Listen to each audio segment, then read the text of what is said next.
She had everything the world told her to want. Billions in the bank, her name carved into the skyline of one of America's most beautiful cities, and a reputation so polished it could blind you if you looked too long. But the night Daniel Hayes pressed his ear against a half-open door and heard the most powerful woman in Seattle whisper 4 words into the dark, "No man ever stays." He understood something that no business profile, no magazine cover, and no charity gala had ever revealed. Victoria Langford was the loneliest person he had ever encountered, and that terrified him, because he was already starting to care. If this story touches something in you, hit that like button, drop a comment with the city you're watching from. I want to see how far this story travels. Now stay with me. Every word of this matters. The elevator in the Langford Architecture Building broke down every third Tuesday. Daniel Hayes had learned this the hard way, same as he'd learned everything else about the 14-floor building on Fifth Avenue, through repetition, through patience, and through the particular kind of silence that settles over a workplace at 6 in the morning before anyone with a title shows up. He'd been the facilities manager for 3 years.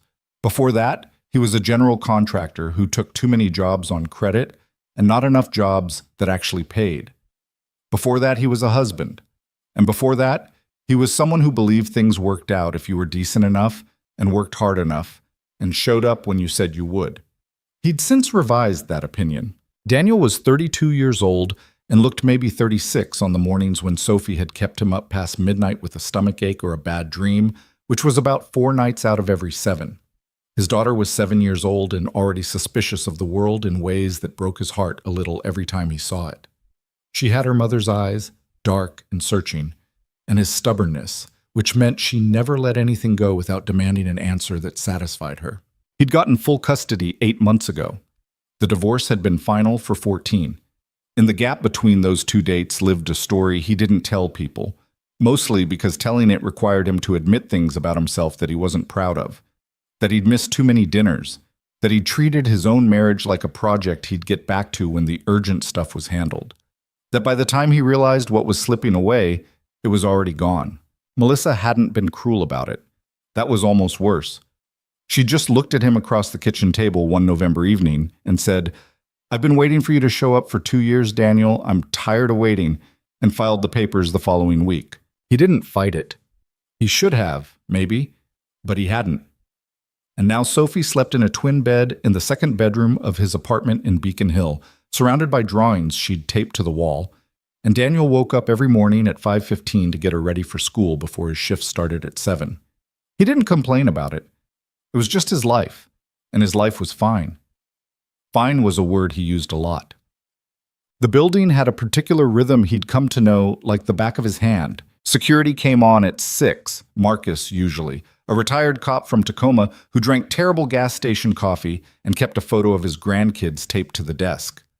The cleaning crew finished up around 7. Deliveries came between 8 and 9. The architects started filtering in around 8:30, mostly young, mostly the kind of people who'd gone to schools with endowments larger than some countries, who wore nice shoes and spoke with the easy confidence of people who had never truly worried about money. Daniel didn't resent them for it, or he tried not to. Resentment was a luxury he couldn't afford. It took up too much energy, and energy was already a rationed resource. He had learned in this job to be invisible in the useful sense of the word, not overlooked. He hated being overlooked, and he was not a man who made himself small by nature, but unobtrusive. He came in, assessed what needed fixing, fixed it, and moved on. He kept the building running the way lungs keep a body alive, constantly, without being noticed unless something went wrong. And something was always going wrong. The 3rd floor had a bathroom with a door hinge that stripped its screws every 6 weeks like clockwork. The HVAC unit on the 9th floor made a sound like a dying refrigerator every morning until it warmed up. One of the ground floor conference rooms had a smart board that connected to the Wi-Fi only when it felt like it, which infuriated the associates who used it for client presentations, and who had, on more than one occasion, sent passive-aggressive emails to the facility's inbox about it. Daniel had sent back straightforward replies detailing exactly what was wrong with the board and what the fix would cost. He'd been told twice that the decision was above his pay grade. The board still didn't work reliably. He'd stopped apologizing for it. He first really noticed Victoria Langford on a Wednesday in September. He'd seen her before, obviously. She was not a woman you failed to see. She moved through the building like she owned it, which she did, and she had the kind of face that made you keep looking even when you knew you shouldn't. Not because it was perfect, but because there was something going on behind it that you could never quite read. Sharp eyes. A jaw that was set slightly too tight most of the time. She wore her dark hair pulled back during the workday and dressed in a way that was expensive without being showy, which Daniel suspected took more effort than people realized. She was 30 years old, which still surprised him when he thought about it.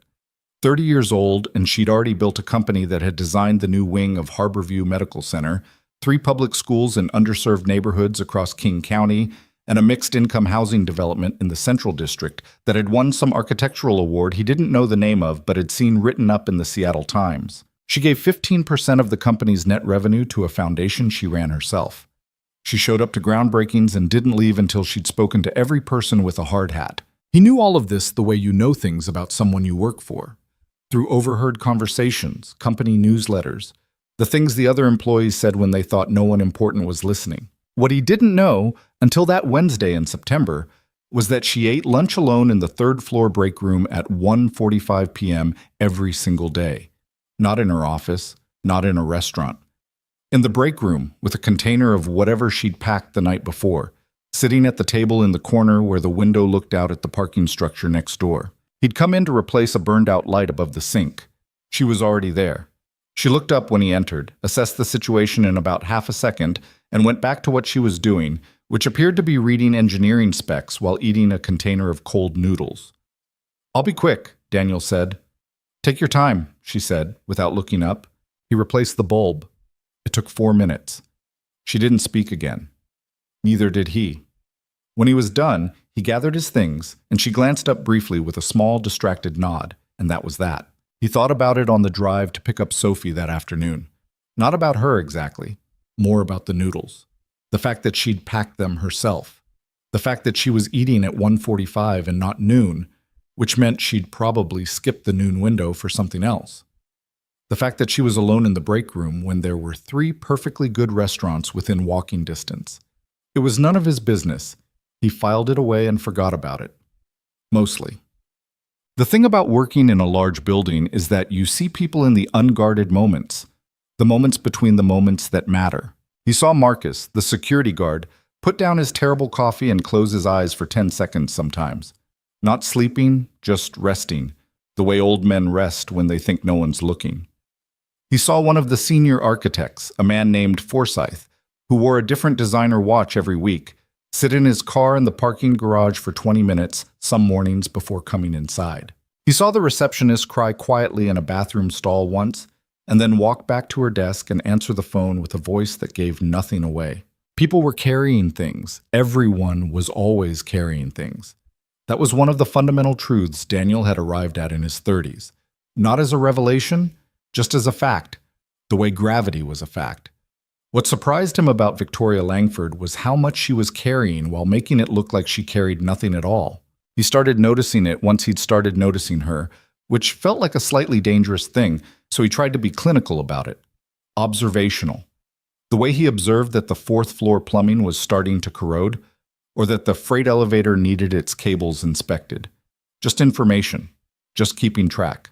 She arrived before anyone else, most days. Not by minutes, by hours.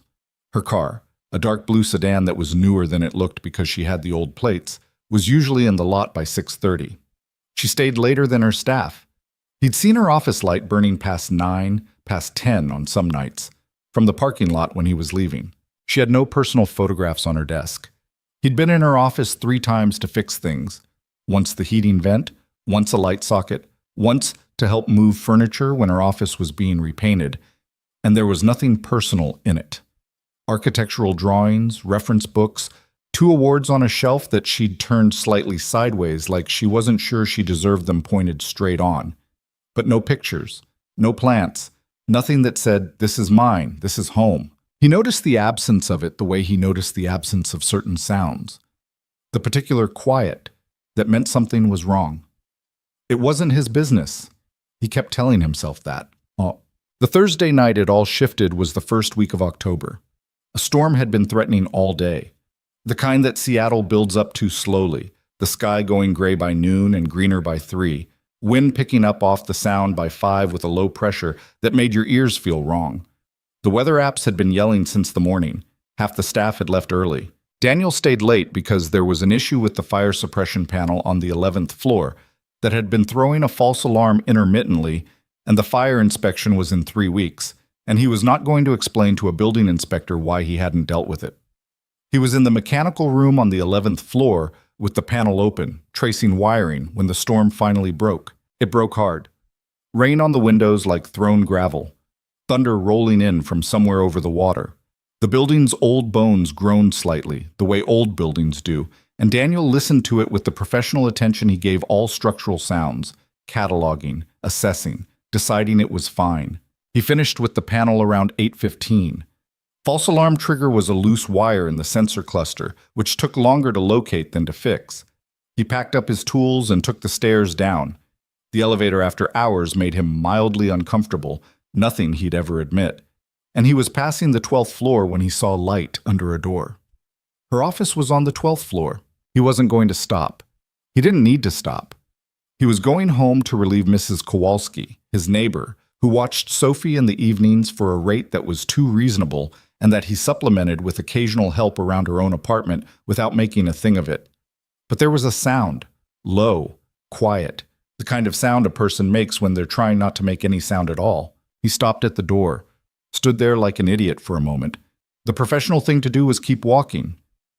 The professional thing to do was to understand that the boss's emotional state was not a facilities issue and that he had places to be. He put his hand on the door handle and then thought better of it. He stood there.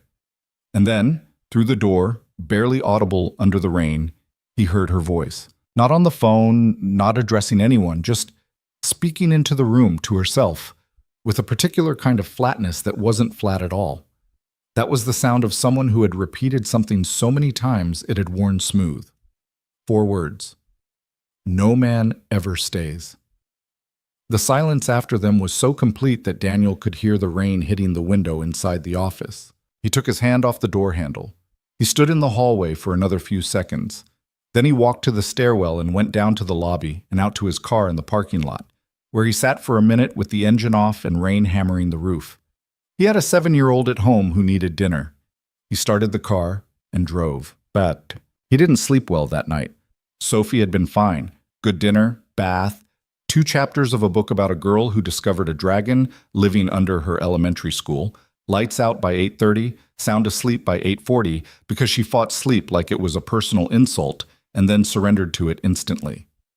He'd sat at the kitchen table after, trying to get through some maintenance documentation he'd been putting off, and kept losing the thread. 4 words. No man ever stays. The thing that stuck with him wasn't the sadness of it, though it was sad. It was the certainty. That's what had been in her voice. Not hope disappointed, not grief over something specific. Something older than that. Something that had calcified. The voice of someone who had looked at enough evidence to form a conclusion and had stopped expecting the conclusion to be wrong. He knew that voice. He'd heard it in his own head sometimes, in the months after the divorce. The voice that assembled patterns from data and told you what to expect going forward. He told that voice to shut up. He wasn't sure he'd succeeded. He wondered who had taught Victoria Langford that particular lesson. He wondered how many times the lesson had been confirmed. Then he reminded himself, firmly out loud to the empty kitchen, that it was none of his business. He went to bed. He lay there staring at the ceiling for an hour. He thought about her voice. At work the next day, he was professional. He was always professional. This was not something he had to work at. It was something he'd decided years ago and stuck to the way he stuck to all decisions, with a kind of quiet stubbornness that people sometimes mistook for indifference. He fixed the 2nd floor bathroom hinge again. He dealt with a lighting complaint from the 7th floor that turned out to be one associate's sensitivity to the specific color temperature of the bulbs rather than any actual malfunction. He ate lunch in the loading dock, sitting on a crate, because he liked the sounds of the alley and the quiet of it, and because the break room felt different to him now in a way he didn't want to examine. Victoria walked through the lobby at 2:30, heading back from what looked like a client meeting. She was in a different suit than the morning. Slate gray, sharply cut, and her expression was the expression she wore when meetings had gone either very well or very poorly, and she hadn't yet decided how to feel about it. She walked past him without looking up from her phone. He didn't expect her to. He was standing near the front desk, reviewing a work order. He was part of the building, the same as the columns and the lighting. That was fine. That was how it was supposed to be. Weeks passed. He noticed things he'd noticed before, now with more attention and then less, because he was working at turning it down. He had no business noticing things about his employer. He had a kid and an apartment and a job he needed to keep, and none of those things were served by paying particular attention to a woman who wouldn't have given him more than 10 seconds of eye contact under normal circumstances. She ate lunch alone at 1:45 4 days out of 5. On the 5th day, she met with clients and didn't eat at all, as far as he could tell, unless you counted the coffee she carried everywhere. She had a habit of taking the stairs for floors 1 through 4 and the elevator for everything above. He figured this out by accident and then wished he hadn't because now he noticed it. She corrected people directly and without fanfare. Not cruelly, but without the softening buffer that most people in management used. That's wrong. Here's why. Let's fix it. Her staff either respected this or found it uncomfortable, and the ones who found it uncomfortable usually transferred to a different team within 6 months. She never raised her voice. In 3 years, Daniel had heard his name come out of her mouth exactly 5 times. Twice to say good morning when they'd passed in the hall. Once to ask him about the timeline on a roof repair. Once to thank him for staying late during a burst pipe situation in January. Once when she'd walked into the break room while he was still there and had started slightly, like she'd expected the room to be empty, and had said, "Oh, Daniel," in a tone that was not quite an apology and not quite a greeting. He'd said Ms. Langford and gathered his things. That was the nature of their relationship. The night the storm changed everything was the second Thursday of November. It started the same way as the October storm. Pressure building all day, skies compressing, wind with a cold edge that had nothing gentle in it. But this one was worse. By 5 in the afternoon, the weather alerts had upgraded. By 6, the rain was coming down in that determined vertical way that meant it had every intention of keeping on. Daniel was in the parking garage doing an inspection on the drainage channels. They'd had a flooding issue the previous winter that he'd repaired, but he wanted to confirm the fix had held through the wet season, when his radio crackled. "Hayes," Marcus from the front desk. "Go ahead. We've got water coming through the ceiling on 8. Design studio. A lot of it." Daniel was already moving. "How much is a lot?" "Enough that the floor's wet and the project lead is panicking." "Which project?" A pause. Marcus's voice dropped a notch. "The hospital project. She's there, Daniel." He took the stairs. Yeah. The design studio on the 8th floor was organized chaos at the best of times. A large open space with drafting tables, flat files, model building stations, and walls covered in pinned drawings and specification sheets. Right now, it was the particular chaos of water entering a space where water absolutely could not be. The ceiling in the northeast corner was failing. He could see it the moment he pushed through the door. A brownish stain spreading across 2 ceiling tiles, one of which had already sagged and was dripping steadily, and above it, the sound of water moving through the roof assembly that told him exactly what he was dealing with. A flashing failure somewhere above, water tracking along the roof membrane and finding the path of least resistance down. Straight into the northeast corner, straight above the main drafting tables, straight above the rolled drawings and the large format specifications for what he recognized from 6 months of meetings and hallway conversations he'd been on the periphery of, as the Meridian Children's Hospital Project, Victoria's largest undertaking, a children's hospital for a community in South King County that hadn't had one. She'd put $3 million of her own money into the initial funding to secure the county contract. The designs had been underway for 8 months. 2 project architects were frantically moving drawings. Tarps were being thrown over flat files. Someone had put a trash can under the main drip, which was doing exactly nothing given the volume. And Victoria was there. She was in the middle of it, not managing from the side, but physically in it. Her jacket off, her sleeves pushed up, helping move a 4-foot-wide roll of drawings that 2 of her staff were struggling with. Her hair had come partly loose from where she'd had it pinned. There was a water stain on the sleeve of her blouse. She looked up when Daniel came in. "How bad?" she said. No preamble, no blame, just the question. "Roof," he said. "Flashing failure. I need to go up." "In this?" "Yeah." She looked at him for a moment with an expression he couldn't fully parse. Something between assessment and something else, something more personal. Then, "What do you need?" "Someone to keep clearing the area below the spread path. Watch the ceiling. If that tile goes, get everyone back. I'll radio when I'm up there." "Do it." He did it. The roof access was through a mechanical room on the 14th floor. He took the stairs at a near run, grabbed the emergency repair kit he kept stocked near the roof access for exactly this kind of situation: sealant tape, temporary flashing, caulk, a tarp roll, and pushed out through the roof access hatch into the full weight of the storm. It hit him like a wall, rain going sideways in the gusts, the kind of cold that gets under clothing immediately and makes itself at home. The roof was slick. Standing water in the low points was moving visibly in the wind. He could barely see the parapet wall through the rain. He put his head down and moved. He found the flashing failure in the northeast corner, exactly where he'd expected it, at the junction between the main roof membrane and the parapet cap. A section of flashing maybe 8 feet long had lifted at the edge, wind-driven rain pouring directly underneath and into the roof assembly. It was a bad failure, older than this storm. He should have caught this. That thought, clear and unwelcome, he should have caught this. The last roof inspection had been September. This section had shown some wear then, and he'd noted it and flagged it for spring repair. He'd prioritized it wrong. He knelt in the standing water and started working. His hands went numb within 4 minutes. He kept working. The temporary flashing went down first, weight and seal both. And then the tape over the leading edge, pressing it into the membrane through the rain with his palms, leaning his full weight into it to hold it until the adhesive could grip. The tarp over the top, weighted at the corners with whatever he could find. His phone had gone wet in his pocket. His jacket was doing nothing anymore. He was out there for 37 minutes. He knew, because he counted them.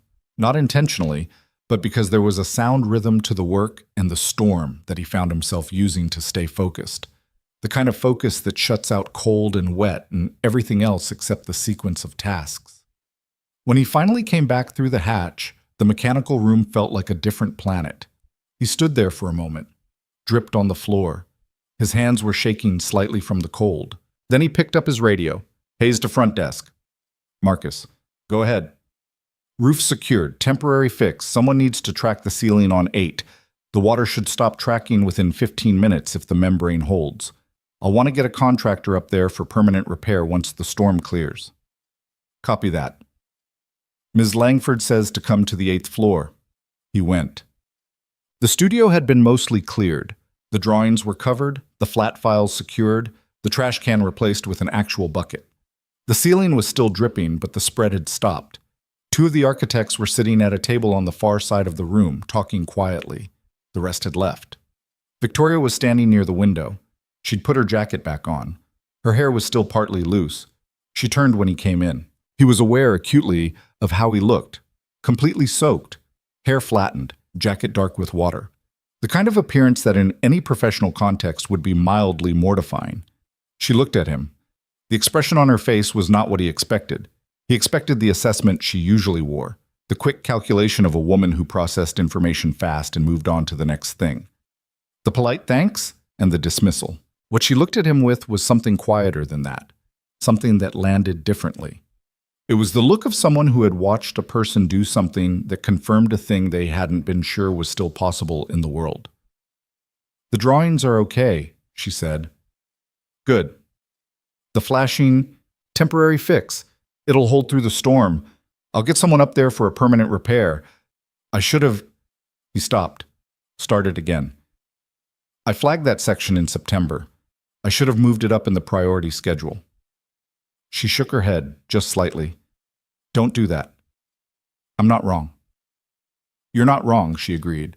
"But don't do it right now." A beat. "Are you hurt?" The question surprised him. "No." "Your hands are shaking." He looked down at them. Cold. She looked at him for another moment. Then, The coffee shop on the corner is still open. Come on. He blinked. I should. Your shift ended 2 hours ago. It wasn't a command. It didn't quite have the inflection of an invitation either. It was something in between, delivered in her usual direct register, but with an undercurrent of something less certain. Come on, she said again. I'll buy you coffee. You went out in that storm. The coffee shop was called Anchor, and it was the kind of place that had been there for decades before the neighborhood changed around it.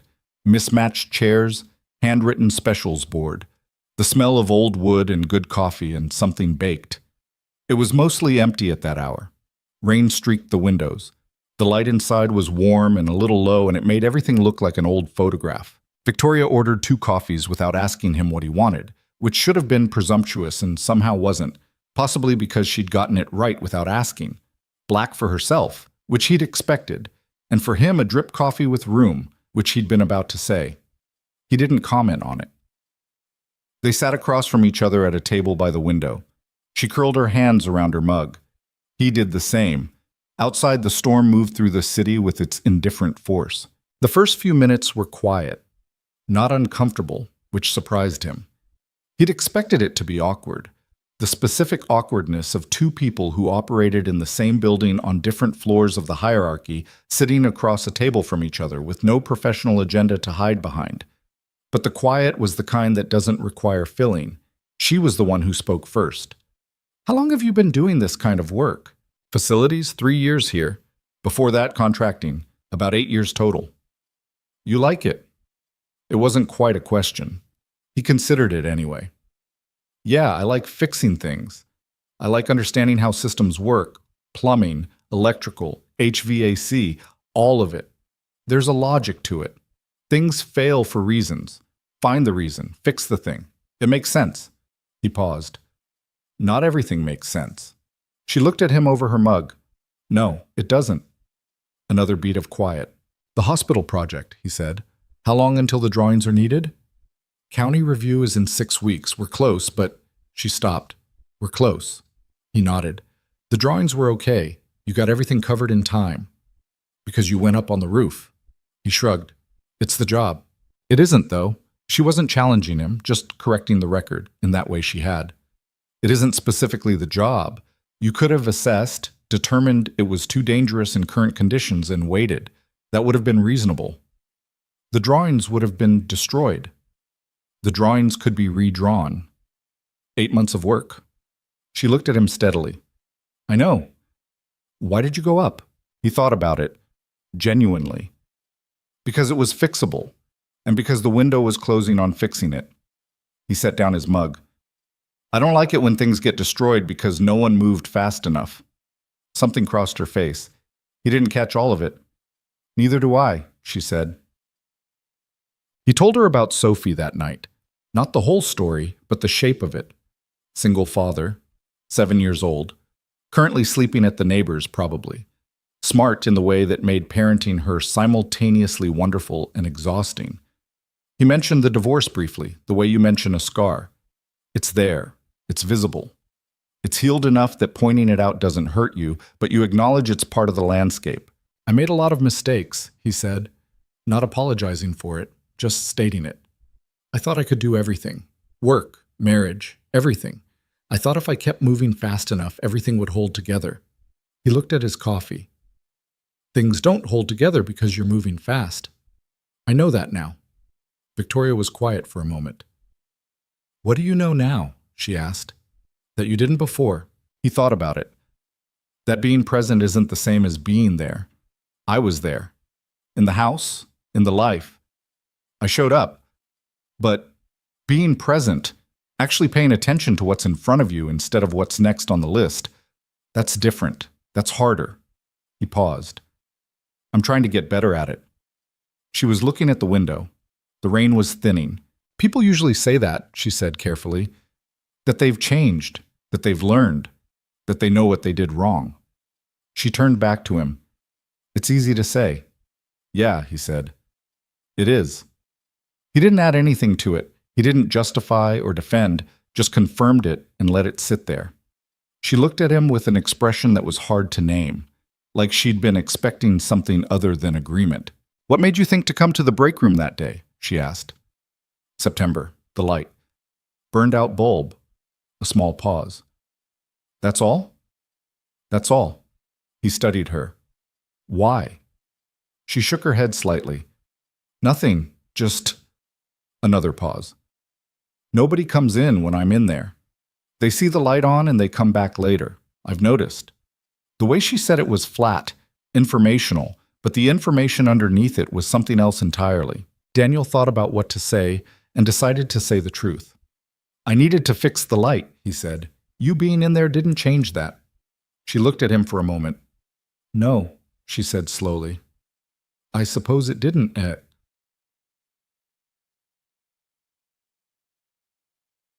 They stayed in the coffee shop for an hour and 40 minutes. He called Mrs. Kowalski at the 40-minute mark. Sophie was fine, asleep. He apologized for the late notice. Mrs. Kowalski told him she had nowhere to be and not to be ridiculous. He stayed. Victoria talked about the hospital project with the focused energy of someone who had been carrying it alone for a long time and hadn't had anyone to put it down in front of. Not the business of it, the shape of it, what she wanted it to do. Not just a building, but a place, she said, that felt like someone had thought about the children coming through the door. The scale of the corridors, the light in the waiting areas, the gardens that she'd fought the county to include in the plans. Everyone said the gardens were over budget, she said, but children who are sick need somewhere to go that isn't inside. She said it simply, without self-consciousness. That's not a luxury, that's a basic thing. Daniel nodded. Did you get the gardens? Something shifted in her expression. I funded them myself. He looked at her. She met his eyes, and something in her braced slightly. The way people brace when they've said something that reveals more than they intended, and they're waiting to see what you'll do with it. That's, he started, then chose a different word than the one he'd reached for. That must have made the decision easier. Yes, she said. The bracing eased almost imperceptibly. Will you show me? He asked. The designs, sometime. I'd like to see them. She looked at him with an expression that was somewhere between surprised and something warmer. They're at the office, she said. Right. I could... She stopped, recalibrated. I could show you. Whenever, he said. No rush. Outside, the storm had moved on. The street was wet and gleaming, and the sky above the buildings had that particular post-rain quality. Washed, the lights of the city reflected in the puddles, the air smelling of wet concrete and salt water from the sound. Daniel paid for his coffee before she could. She looked at him when he did it. You were going to pay for both of us, he said. Yes. You also went out in that storm, he said. You were moving those drawings when I got there. She looked like she wasn't sure whether to be amused or something else. All right, she said. They walked out into the wet street. Their cars were both back at the office lot. They walked the 2 blocks back without talking, which was fine. At the lot, they stopped at the point where the walk naturally ended. She had somewhere to be, and so did he. That was the obvious fact. Drive safe, he said. You too. She paused. Her keys were in her hand, but she wasn't moving toward her car yet. Daniel. Yeah. She looked at him with an expression that took him a moment to recognize, and then he did. It was the expression of someone working up to something and then deciding, for reasons of their own, not to say it yet. Thank you, she said instead. For the roof. It's the job, he said again. You know it isn't. He looked at her. I know. On the drive home, he had the particular feeling of a day that had been one thing in the morning and was something completely different by night, with a clear dividing line somewhere in the middle that you couldn't quite locate in advance. He couldn't have said, driving home at 11:15 in the November dark, with rain drying on the windshield and the city lights fractured in the puddles, whether what was happening was a thing or nothing. He thought about her voice through the door. No man ever stays. He thought about the way she'd looked at him when he came back in from the roof, the way she'd ordered his coffee without asking and gotten it right, the way she'd braced when she told him about the gardens, waiting for him to say the wrong thing. He thought about Sophie, asleep in her bed. He wasn't looking for anything complicated. He wasn't, he told himself, looking for anything at all. but he kept thinking about it. The coffee shop, the wet street, the moment at the parking lot when she'd been going to say something and had decided not to. He thought about what it was she might have been going to say. He was still thinking about it when he pulled into his parking spot, shut off the engine, sat for a moment in the quiet. Then he went inside, checked on Sophie, sound asleep, one arm thrown over her stuffed elephant, and stood in the kitchen for a while, not thinking about anything specific. He had work tomorrow. He had a temporary roof repair to plan around and a county fire inspection to prepare for and a broken HVAC unit on 9 that had started sounding worse this week. He had things to do. He went to bed. He lay there in the dark and he could hear the last of the rain on the windows, and he thought, she's been waiting for everyone to leave. She's gotten very good at waiting for it. And then he turned over and eventually he slept. The roof repair took 4 days. Daniel had arranged a contractor by Friday morning. A crew he'd worked with before. Reliable, no nonsense, the kind of men who showed up when they said they would and didn't pad the invoice. The permanent flashing replacement required 2 days of dry weather and a third day for sealant cure time, which meant the actual work didn't happen until the following Tuesday and Wednesday. When the storm had finally moved east and left Seattle in that particular November clarity that looked beautiful and felt like the inside of a freezer, he was on the roof both days. Not because he needed to be. The crew was competent and didn't require supervision, but because it was his building and his failure, and he wanted to see the fix done correctly with his own eyes.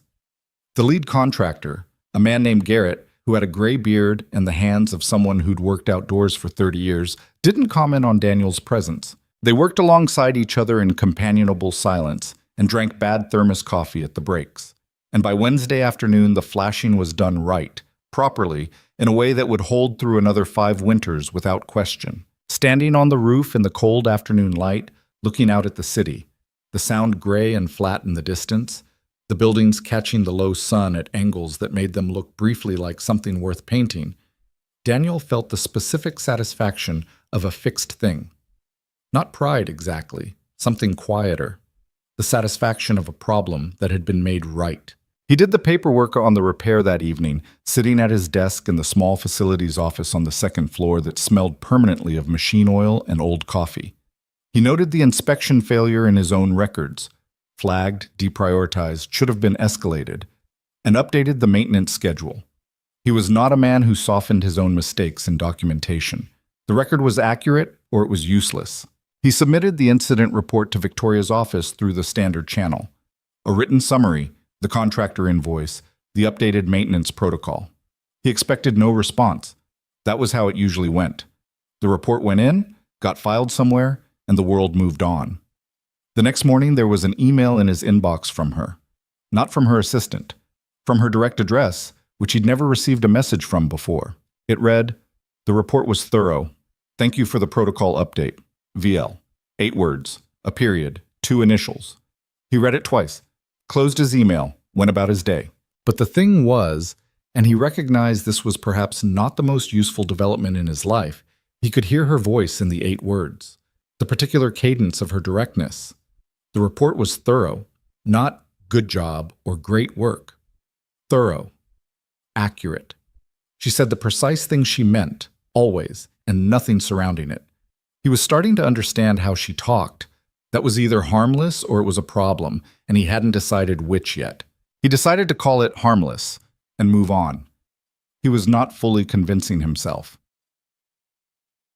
The thing about Sophie was that she noticed things. This had been true since she was very small.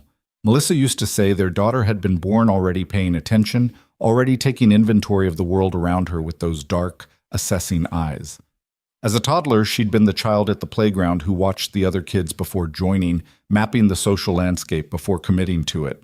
At 7, she was the kid in her class who remembered exactly what her teacher had worn on the first day of school, and who had noticed, 3 weeks in, that one of her classmates always ate alone and had done something about it without being asked. She noticed things about Daniel, too. Things he didn't announce. "You're distracted," she told him on a Thursday evening, over macaroni and cheese that he'd made from scratch, because the box kind was a thing he refused, categorically, to serve his kid. She said it with the blunt matter-of-factness of a child who hadn't yet learned that some observations were better kept internal. "I'm right here," he said. "Your body is right here." She pointed at his forehead with her fork, which was technically rude, but he let it go. Your brain is somewhere else. My brain is thinking about what we're having for dessert. We don't have dessert on weekdays. You made that rule. She looked at him steadily. Is it work? It's nothing. Eat your food. Sophie considered this for a moment, then apparently decided the interrogation could be resumed later and returned to her macaroni. She was eating with considerable focus, the way she did when she was thinking. Dad, she said 3 minutes later. Do you like your job? He looked up. Yeah, why? Ellie's dad doesn't like his job. He talks about it at dinner and gets a bad face. What kind of bad face? Sophie demonstrated. It was a reasonable impression of a man in mild but chronic misery. Daniel laughed. He couldn't help it. I like my job, he said. I'm good at it, and it matters, and I like the people. Sophie considered this. Which people? The security guard, Marcus. He's a good guy. He paused. Some of the architects. Sophie, with the particular laser accuracy of a 7-year-old. Some of them? Most of them.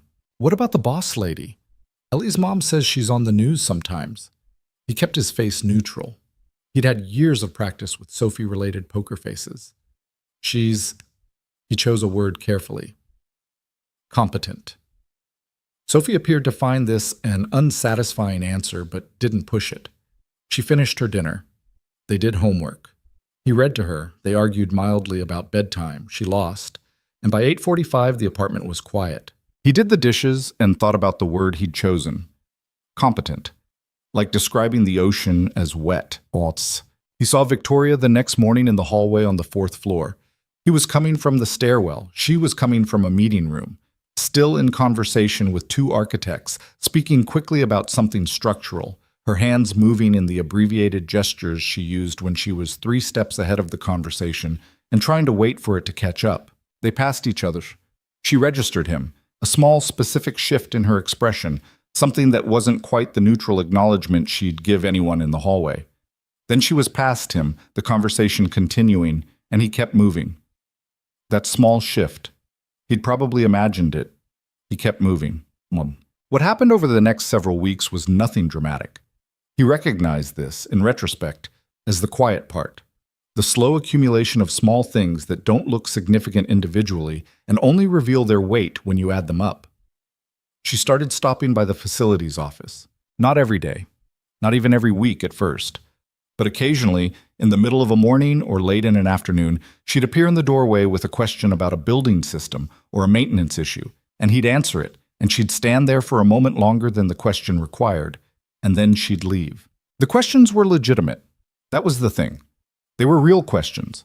About the HVAC load on the floors she was considering expanding, about the plumbing capacity if they added a wet lab, about the lead time on getting the freight elevator inspected for heavier equipment. She was planning ahead, always planning ahead, and she apparently wanted to understand the building's limitations and capabilities rather than just receive summaries. He answered everything directly and in detail, because she clearly wanted the detail and because there was something genuinely satisfying about being asked questions by someone who was actually listening to the answers. Most people at your level just want the bottom line, he said one afternoon, maybe 3 weeks after the storm. She was standing at the edge of his desk, looking at a schematic he'd pulled out to illustrate a point about the plumbing stack. She looked up. Most people at my level have an incomplete picture of how their building works, she said. That seems like a liability. It is, he agreed. She looked at him for a moment with something almost like amusement. You say that with a lot of confidence for someone who works for me. Am I wrong? A beat. No. Something that was not quite a smile, but in the neighborhood of one. You're not wrong. She left shortly after. He sat looking at the schematic for a moment after she was gone. He was in trouble. That was becoming clear. He was very calmly and methodically in trouble. He told no one. There was no one to tell, particularly his friendships had thinned in the years of the marriage and the divorce and the single parenting, the way friendships do when you don't have time to maintain them, until what remained was a handful of people he texted occasionally and grabbed a beer with maybe 4 times a year.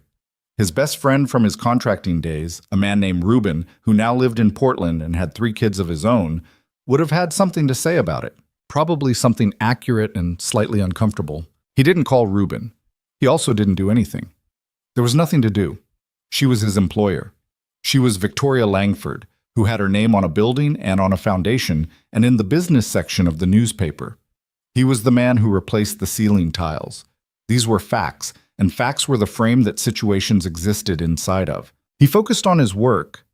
He was good at focusing on work. It was one of his defining qualities, and also, historically, one of his problems. And he was aware of both things simultaneously. December came in cold and clear. The city put up lights.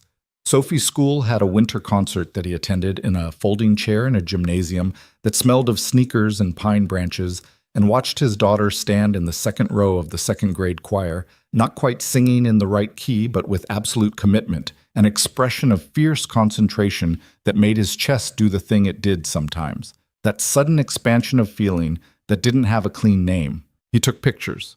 He texted one to Melissa, who texted back a heart emoji, and then, after a pause, "She looks like herself," which was Melissa's way of saying she saw the same thing he saw, and which, strangely, was one of the better moments between them since the divorce. After the concert, Sophie ate 2 cookies from the PTA table, and he carried her to the car mostly asleep. She woke up briefly when he buckled her in. "Dad," she said. "Yeah." "I was good." "You were great, Soph." "I know," she said, and was asleep before he pulled out of the lot. The showing of the hospital designs happened on a Tuesday afternoon in the middle of December, and it happened the way things happen when neither person is willing to be the one to make them happen formally, accidentally or near enough to accidentally that neither of them had to commit to it. He was on the 8th floor replacing a section of baseboard that had taken water damage from the November flood. The studio was mostly empty. Most of the team was in a review session on another floor. Victoria was there, which surprised him, because she was usually in the review sessions. She was standing at a light table in the corner, bent over a set of drawings. He came in, said a quiet hello, and went to work on the baseboard. He wasn't trying to look at the drawings, but the light table was in the corner he was working toward, and after 20 minutes he was close enough to see them. Large, careful drawings, plans and elevations. The particular language of architectural documentation that he'd learned enough of over 3 years to read in general terms. "These are the hospital," he said. Not a question. She looked up. "Yes." He sat back on his heels. "Can I—" She moved slightly to the side, which was the answer. He stood and came around to look at them properly. She didn't explain or narrate. She let him look. He looked for a while. The drawings had a quality that the best work had. A clarity of thought visible in the way choices had been made. The corridors weren't just corridors, they were wide and had windows at the end. The rooms were organized so that the bed wasn't the first thing you saw when you walked in. There was a section at the center of the building, between the 2 main wings, that opened into, he looked more closely, an atrium, with the garden above it on the roof. "You put the garden above the atrium," he said, "so it gets light into the center of the building. The building's deepest point is usually the darkest." She pointed with a pencil. "The roof garden is elevated, so it's visible from inside but also functional. The children in the garden see the sky. The children inside see the garden. It keeps the connection." He looked at it. "That's smart." "It's also complicated to build," she said. "The structural requirements are not simple. But you did it anyway." She looked at the drawing. "The simpler solution was wrong. Simpler isn't always better." He looked at her profile, the pencil in her hand, the way she was looking at the drawings, not with ownership exactly, but with the look of someone who had made something they truly believed in and were not sure the world would receive it the way they'd intended. "It's a good building," he said. She turned and looked at him. "I mean it," he said. "I know enough to know when something's been thought about all the way through. This has been thought about all the way through." She looked at the drawings again. Her jaw was set in that way it got, the slight tightness that he'd learned to read as something going on underneath the surface. She didn't say thank you. What she said was, "It needs to be right." "It's right," he said, and something in her, some small-held thing, seemed to ease. They stood there for another 10 minutes, and she talked about the drawings. Not formally, not presenting, just talking, the way she'd talked in the coffee shop about the gardens. what she'd wanted, and where the county had pushed back, and where she'd held firm, and where she'd found a better solution than what she'd started with. He listened and asked questions that were real questions, not conversational filler, and she answered them with the kind of focus she gave everything. When he eventually went back to the baseboard, she went back to the drawings. Neither of them said anything about what had just happened, which was the right call, he thought. Some things were better for not being named. Well, the naming came from somewhere else entirely. It came from one of the senior architects, a woman named Patricia Oswald, who had been with the company since almost the beginning and who had the institutional memory of a place and the social antenna of someone who had navigated professional environments for 30 years and knew every frequency. Patricia stopped by the facilities office on a Wednesday morning, ostensibly to report a problem with the copy room on her floor. It was a real problem. The climate control was off, and it was damaging large format prints, and Daniel dealt with it properly and made a note. Then Patricia, who had remained standing in the doorway rather than leaving, said, "She talks to you." Daniel looked up from his notes. "I'm sorry?" "Victoria." Patricia said it the way you say a fact. "She talks to you, not the way she talks to people at meetings. Actually talks." She paused. "I've been here 6 years. In 6 years, I've seen 2 people she actually talks to. One left for a firm in Chicago, one retired." Another pause. "Now there's you." Daniel set down his pen. "I fix things in her building." "You do," Patricia agreed pleasantly. "That's not what I'm talking about." He looked at her. Patricia Oswald had the steady gaze of someone who was not going to be redirected by misdirection. "Is there a point to this?" he said. Not rudely, directly. Patricia considered him for a moment. "No," she said. "Not really. Just, she's a private person. She keeps herself very separate from most people in this building. Always has. She seemed to be working out how much to say. She's had some bad experiences with people she let in." Daniel was quiet. "I'm just observing," Patricia said, "that she trusts very few people, and that trust is not a small thing for her." She picked up the clipboard she'd brought. "The humidity in the copy room has been a problem for 3 weeks, by the way. I should have reported it sooner." "I'll have it fixed by tomorrow," he said. "Thank you." She left. He sat for a minute after she was gone. The building around him hummed and breathed in its usual way, the HVAC running, the elevator moving somewhere above. She trusts very few people, and that trust is not a small thing for her. He'd known that already. He'd known it from the way she'd looked at him in the hallway after the storm, from the way she'd stood aside to let him look at the drawings, from the way she'd talked in the coffee shop with that quality of someone releasing pressure from a valve they kept mostly closed. He'd known it from 4 words heard through a door in October. He just hadn't put a formal name on it. Patricia had put a formal name on it. He picked up his pen. He had work to do. Christmas came. Sophie made him a card that said, "You're the best dad," in letters that were different sizes because she'd run out of space, which he put on the refrigerator and intended to leave there for approximately the rest of his life. He took her to his mother's in Bellevue for Christmas Day. His mother, who had strong opinions about everything and expressed them without apology, and whom Sophie adored in the uncomplicated way children adore grandparents who spoil them. His mother made too much food and said several things about his life choices that he deflected without engaging, and it was, on the whole, a fine Christmas. He didn't think about Victoria on Christmas.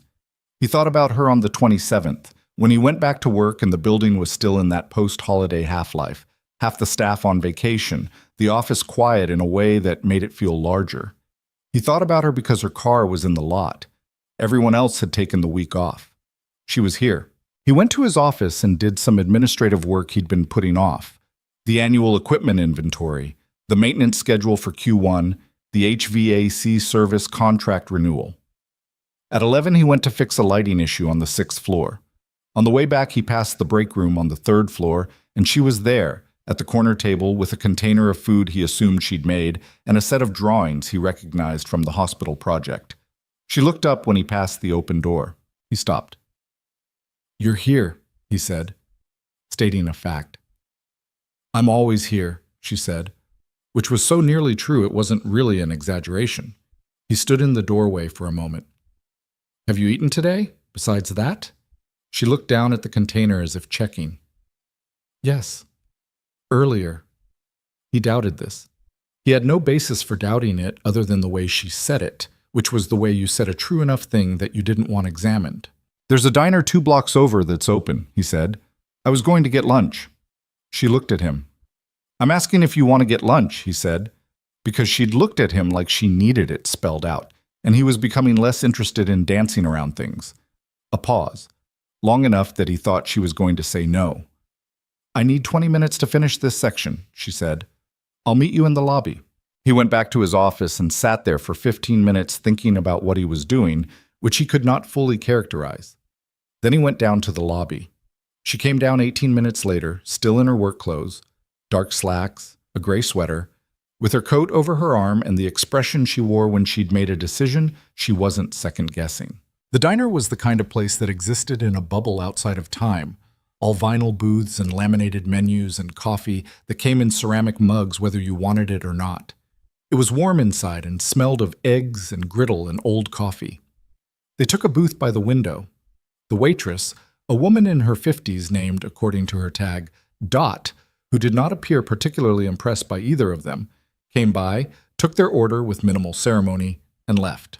Victoria looked at the laminated menu even though she'd already ordered, which was a thing people did when they needed somewhere to put their eyes. "How's Sophie?" she asked. He was slightly surprised she remembered the name. "Good. She spent Christmas telling my mother everything she'd learned in school this semester, which took about 2 hours." Something in her expression shifted. Not sadness exactly. Something adjacent.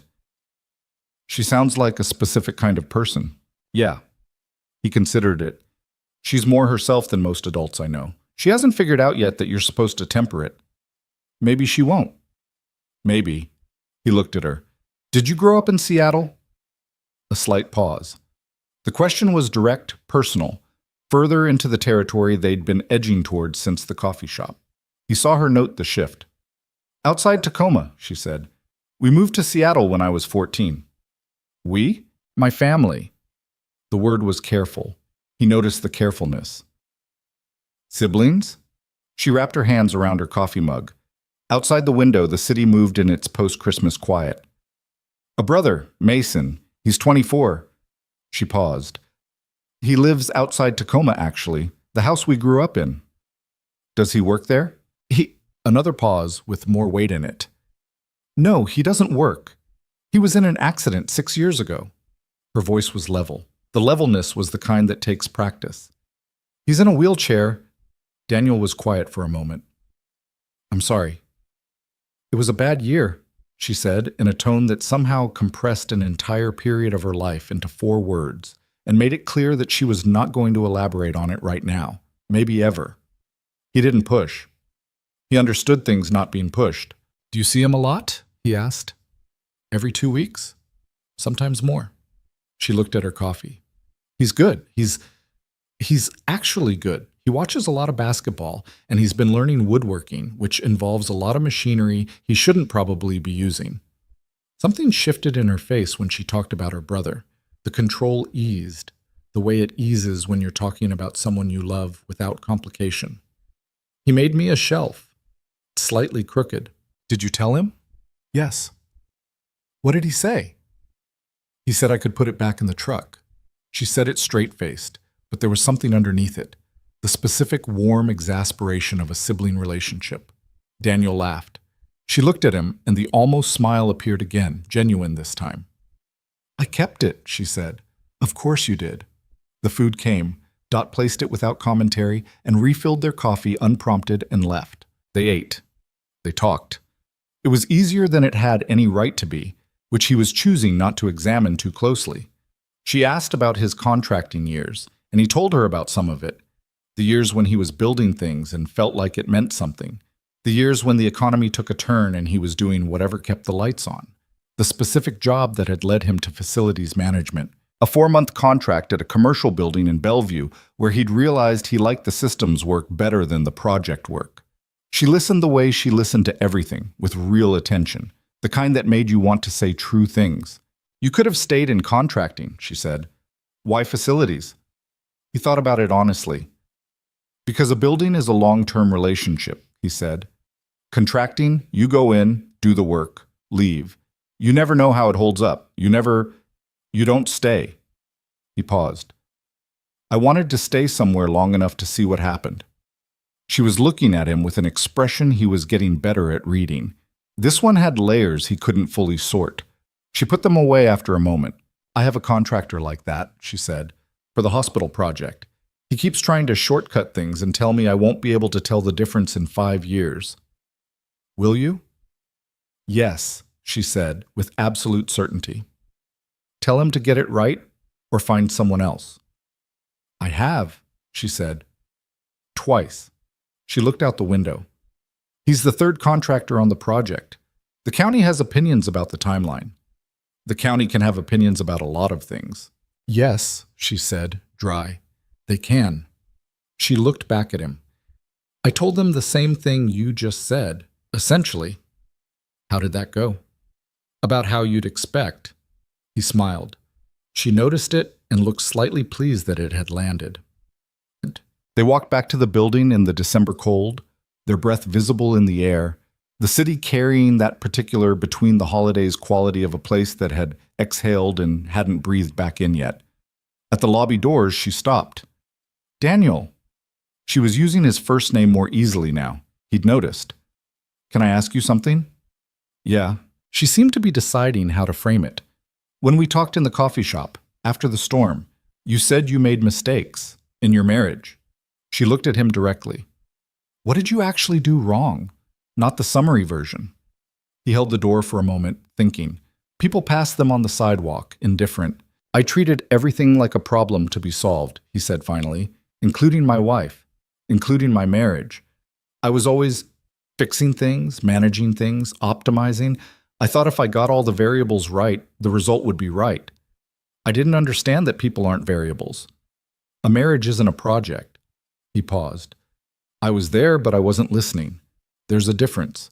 I know that now. She was looking at him with an expression he couldn't read at all. Why are you asking? He said. She was quiet for a long moment. She looked at the lobby door he was still holding. I've made the same mistake, she said, in reverse. I got very good at handling everything alone. I stopped. I stopped expecting anyone to actually be there. So I stopped making room. She stopped. Looked like she'd said more than she intended to. It becomes a habit, she said, not needing anyone. Yeah, he said, it does. The cold was around them. A cab went by on the street, water from the curb spraying in its wake. It's a bad habit, though, he said. For the record. She looked at him. Both versions, he said. Mine and yours. They're both bad habits. She held his gaze for a moment. Then she nodded, a small, precise motion, and pushed through the door into the lobby. He followed. What? January was cold and still, and the hospital project moved into its final pre-review phase, which meant the 8th floor was running hot with activity, and Daniel's interactions with Victoria compressed back into the professional frequency they'd maintained before November. He saw her in the hallway. He responded to 2 brief emails about building issues. He replaced a busted pipe fitting in the 4th floor bathroom and patched a cracked section of exterior caulking on the east face before the temperature dropped further. The life of the building continued, but something had changed in the texture of it. Small things. When she passed him in the hallway now, she didn't look through him the way you looked through furniture. She looked at him. A real look, brief but real, the kind that acknowledged a person rather than a position. When she came by the facilities office with a question, she stayed a little longer than the question required, and neither of them pretended that wasn't what was happening. He was careful. He was careful the way you're careful with something that could go wrong in ways that cost you more than you can afford to lose. He didn't push. He didn't make it a thing. He showed up and did his work and let whatever this was move at whatever pace it was going to move at. But sometimes, coming up the stairs in the morning, he'd think about the conversation in the diner, about her hands around the coffee mug, about the way she'd talked about her brother's crooked shelf with that specific warmth that she let out so rarely, about what she'd said about not making room for people, about it becoming a habit. He understood habits. He understood what it cost to break them. He understood the particular loneliness of having gotten very good at not needing anyone, because there had been a period, 18 months after the divorce, before he'd gotten his footing back, when he'd been doing the same thing in a different direction. The loneliness of the self-sufficient person was a specific kind, not the loneliness of someone who wanted company and had none. The loneliness of someone who had decided, on some level below conscious decision, that needing was the problem. That if you could just need less, the vulnerability would go away. The vulnerability didn't go away, it just had nowhere to put itself. He understood that. He thought she knew he did. Go on. The county review happened in February. He knew it from the energy in the building, the controlled urgency, the late nights, the way the 8th floor ran on coffee and suppressed anxiety for the final week. He stayed out of it, professionally, except to make sure nothing broke that shouldn't break, and that the building supported rather than impeded what was happening inside it. On the day of the review, he came in early and did a walk of the 8th floor, checked the lighting, the climate control, made sure everything was clean and functional. It wasn't his job exactly, but he was in there and he took care of it. He heard the result through Marcus, who had his sources. The county had approved the project, fully, with commendation. He was on the 4th floor when he heard it. He stood for a moment with a hand on the conduit he'd been checking. Felt something that didn't belong to him, technically, a kind of relief that was personal rather than professional, a warmth in the chest that had her name on it. He didn't go to congratulate her. The building was running on celebration energy and he didn't need to add himself to it. But that evening, staying late to finish a maintenance log he'd put off, he heard footsteps in the hallway. The building was empty by then. Most of the staff had gone out somewhere. He'd gathered to celebrate. The footsteps stopped outside his office. He looked up. Victoria was in the doorway. She looked like someone who had just won a significant thing and hadn't fully processed it yet. Slightly dazed, present, but not all the way landed. Her jacket was off. She'd been with people for hours, and now she was here, in a doorway on the 2nd floor, which he was aware was a deliberate choice rather than a coincidence. They approved it, he said. They approved it. She said it quietly, like she was still testing the words. The gardens too? She exhaled. The gardens too. He leaned back in his chair. He didn't say congratulations because the word felt too small and too standard. What he said was, 8 months, that's what you put into this. More, she said. The preliminary work was years. Years, he said. She leaned against the door frame. She was tired. Actually tired, not the managed kind. He could see it in the way she held herself, the day's energy finally draining. I should be with my team, she said. They went to that bar on Pike. Why aren't you? A pause. I needed... She stopped, started again. I wanted to be somewhere quiet for a minute. She'd come here. He didn't point that out. He let it sit. Sit down, he said. He gestured at the one other chair in the office, a battered thing that had been there since before him. For a minute. She looked at the chair for a moment. Then she came in and sat down. She put her jacket over her lap. Outside the window, the city was doing its evening thing, lights coming on, traffic thinning. They sat in the quiet for a while. I'm glad it was approved, he said finally. She looked at him. I know, she said. And the way she said it was not a brush-off.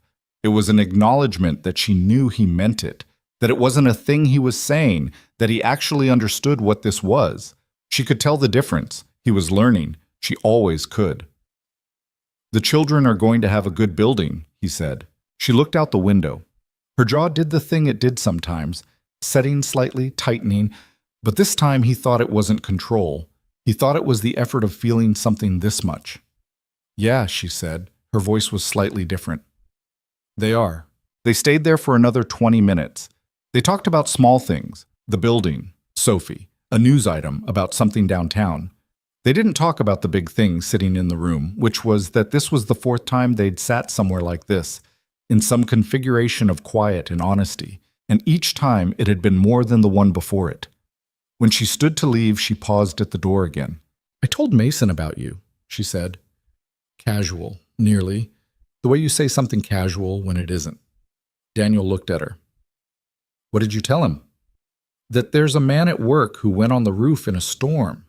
She kept her eyes on the door handle rather than on him. He asked if you were an idiot or brave. I told him probably both. That's about right, Daniel said. She looked at him then. Full on, the way she looked at things when she was deciding something. He wants to meet you, she said. Then quickly. He says that to a lot of people. It doesn't necessarily mean Victoria. She stopped. I'd like to meet him, Daniel said. The careful blankness she wore like armor. Something moved in it, something small and significant and completely human.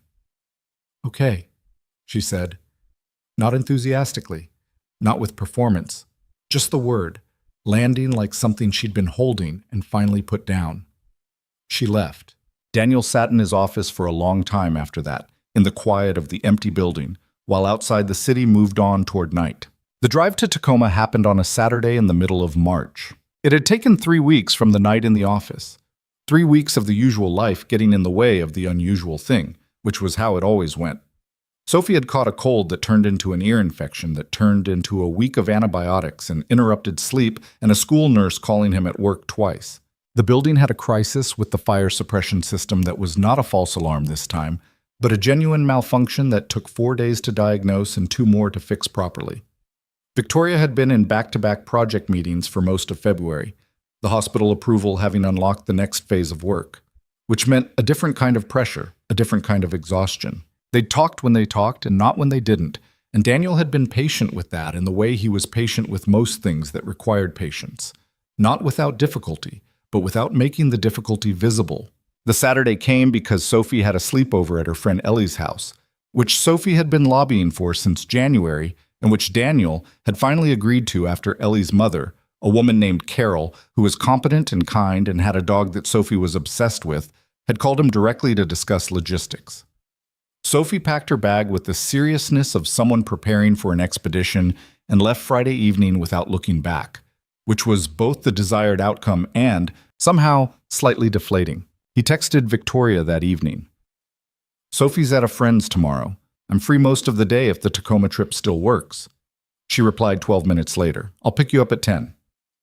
She picked him up at 10:04, which was, for her, essentially on time. He lived in a 2-bedroom apartment in a building on a residential street in Beacon Hill. Nothing special about it. The kind of apartment that was fine for what it needed to be, which was a home for himself and Sophie, with enough room for Sophie's drawings on the walls and her books on the shelves and her purple rain boots by the door. Victoria pulled up in the dark blue sedan and he got in, and she said morning in her standard direct way, and he said it back, and they pulled out into the March morning. March in Seattle was a complicated month. Some days it was genuinely warm, a preview of something better, and some days it collapsed back into a gray cold that felt personal.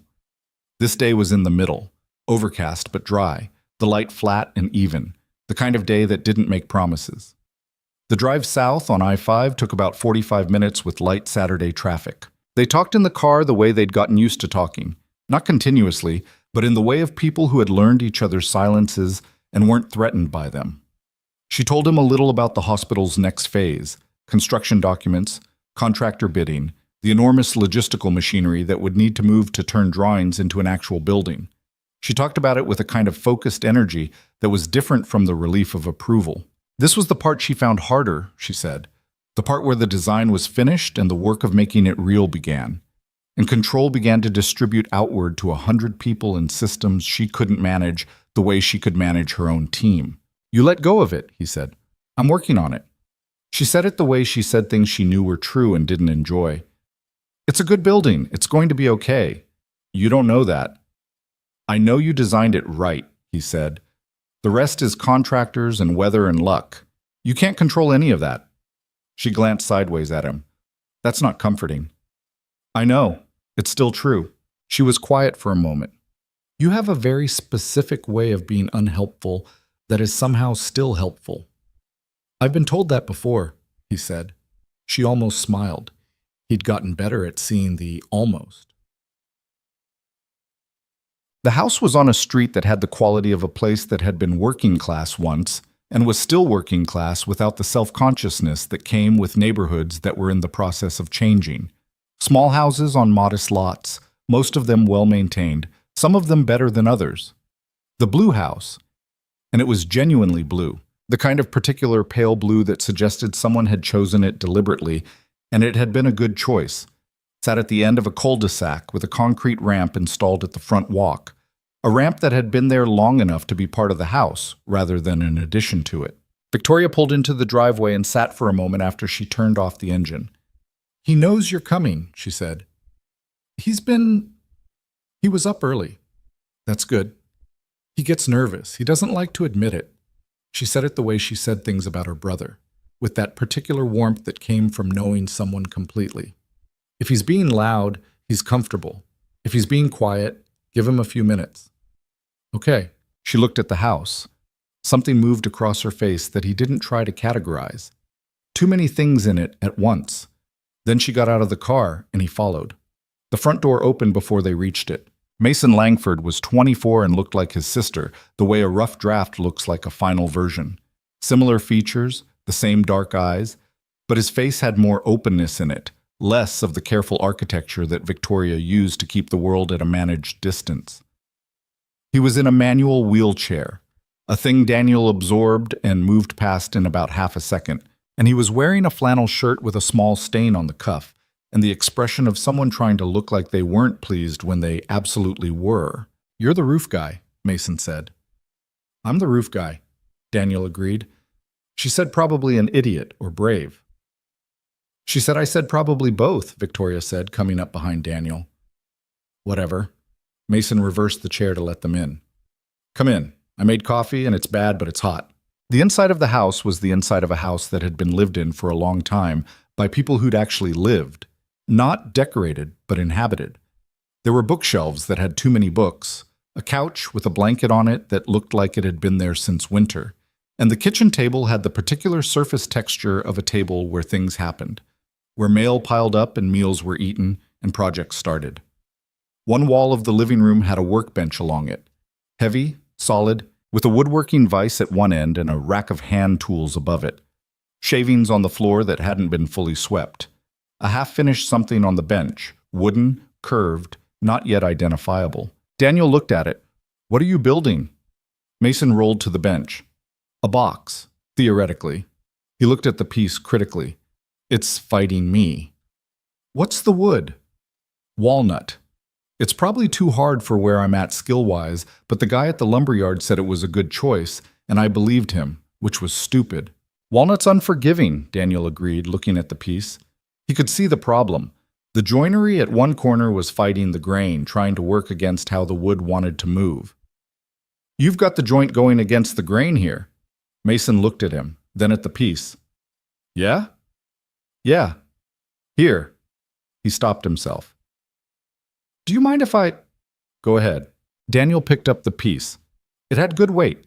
Mason had found good wood. The lumberyard guy hadn't been wrong about that. The problem wasn't the material. It was the direction. He turned it over, showed Mason where the grain was running and how the joint was fighting it. Mason watched with the focused attention of someone who learned by looking. "So I have to take it apart?" "Yeah." "Damn. But you'll know for the next one. And walnut. When it's done right, it's worth it." Mason looked at the piece for a moment. Then he looked at Daniel with an expression that was assessing in a way that reminded him, forcefully, of his sister. "You work with wood?" "Some. Mostly I work with buildings, but wood is wood." Victoria was in the kitchen. He could hear her, making coffee that he suspected she was remaking because Mason's version hadn't met whatever standard she had. He thought about saying something about it and decided it wasn't his fight. Some things between siblings existed outside of comment. He put the piece back on the bench carefully. Mason was still looking at him. "You're not what I expected," Mason said. "What did you expect?" Mason seemed to genuinely think about it. "Someone more, I don't know. Someone who looked like he was trying harder." Daniel wasn't sure exactly what that meant, but he thought he understood it. "I'm not trying anything," he said, which was both true and not quite true and complicated enough that he left it at that. Mason seemed to accept this. He rolled back from the bench. "Coffee's probably less terrible now. She's redone it." They had the coffee at the kitchen table. Victoria had indeed remade it, and it was considerably better than the first attempt. And Mason acknowledged this with the grudging honesty of a younger sibling who had lost a round. "She does this every time," Mason told Daniel conversationally. "Comes in, redoes whatever I've made, doesn't say anything about it." "I say things," Victoria said.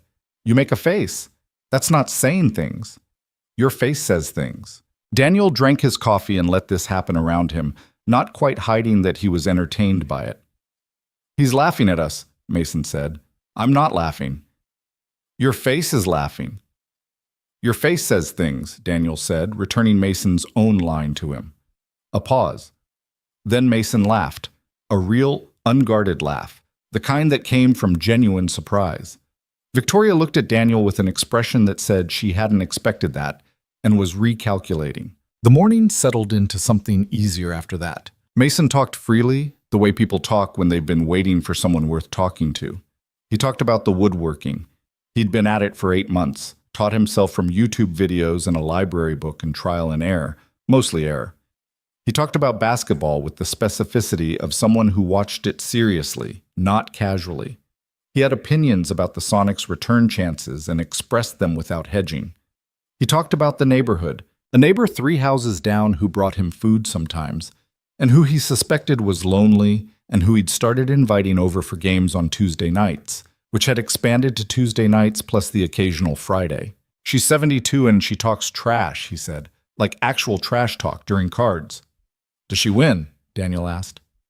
"Most of the time," Mason said with resignation. "She's been playing since before I was born." Victoria was listening to all of this with the expression she wore when she was being still and letting something good happen. He caught her watching Mason with a look that was just slightly unguarded, the look of someone watching a person they love being themselves without pain, which was apparently not something you could take for granted. He thought about what she'd said in January. "He's actually good," the relief that had been underneath those words. He thought about what it would have cost her, the years of it. 24 years old, their parents gone, a brother in a wheelchair, a company she was trying to build from nothing. All of it simultaneously, no pause, no option to put any one piece down. She had a shelf in her office that was slightly crooked. She'd kept it because Mason made it. He was beginning to understand the weight of that. But after coffee, Mason showed Daniel the back of the house. The property had a covered workspace in the back, half garage, half workshop, that Mason had set up over the past year with what Daniel recognized as careful thought about access and workflow. Everything was at a reachable height. The tools were organized by use. There was a system to it that had been worked out through practice and adjustment. "You built this layout yourself?" Daniel asked. "Most of it. Vic helped with the shelving." He rolled along the length of the workbench. "I had to figure out which tools I could actually use. Some of them I can't. I used to be able to before—" He stopped, moved on without marking the stop. "I figured out what works." Daniel looked at the setup. There were modifications he could see that were clever. The way the vise was mounted, the height of the main work surface, the rolling tool chest that was lower than standard. And there were things that were almost right but not quite, things that were managed rather than fixed. "Can I make a suggestion?" he said. Mason looked at him. "About what?" "This bench," he indicated the height at the left end, where the grain-problematic walnut piece had been sitting. "If you're doing detail work on that end, the angle's slightly off for your reach.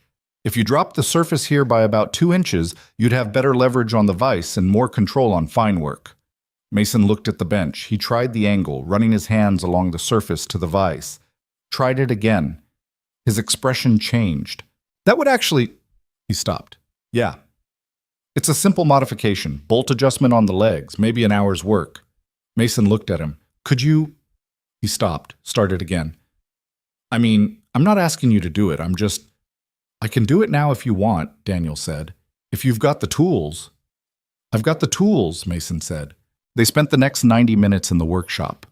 Daniel made the adjustment to the bench. It was simple work, the kind he could do in his sleep, but he was careful with it because it was Mason's space and needed to be right.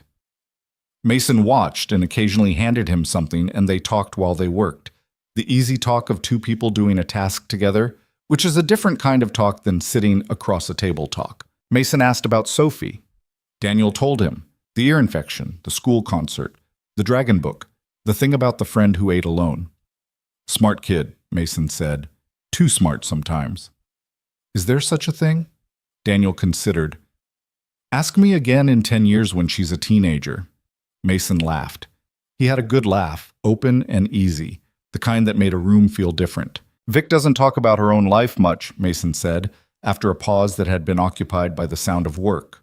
Not fishing, stating a fact, the way Victoria herself stated facts. She comes every 2 weeks. She tells me about work. She asks about me. He paused. She doesn't tell me about herself. Daniel didn't say anything. She told me about the storm, Mason said. The roof. She didn't tell me like it was a story. She just mentioned it, like it had been on her mind and came out. Another pause. She never talks about what's on her mind. I know, Daniel said. Mason looked at him for a moment. She's not great at letting people in. I know that too. She has reasons. He said it carefully, the way you say something that belongs to someone else, and you're careful with it because it isn't yours to hand over entirely. The reasons are real ones. I'm not asking about the reasons, Daniel said. She'll tell me if she wants to tell me. Mason was quiet for a moment. Then, most guys ask about the reasons. They want to know if the reasons are serious enough to matter, if the situation is manageable. The word landed with a particular weight, and Daniel understood what it was carrying. The situation, meaning Mason, meaning the wheelchair, meaning the care and the cost and the life-alteringness of it. Daniel set down the wrench he'd been using. He looked at Mason directly. I'm not most guys, he said.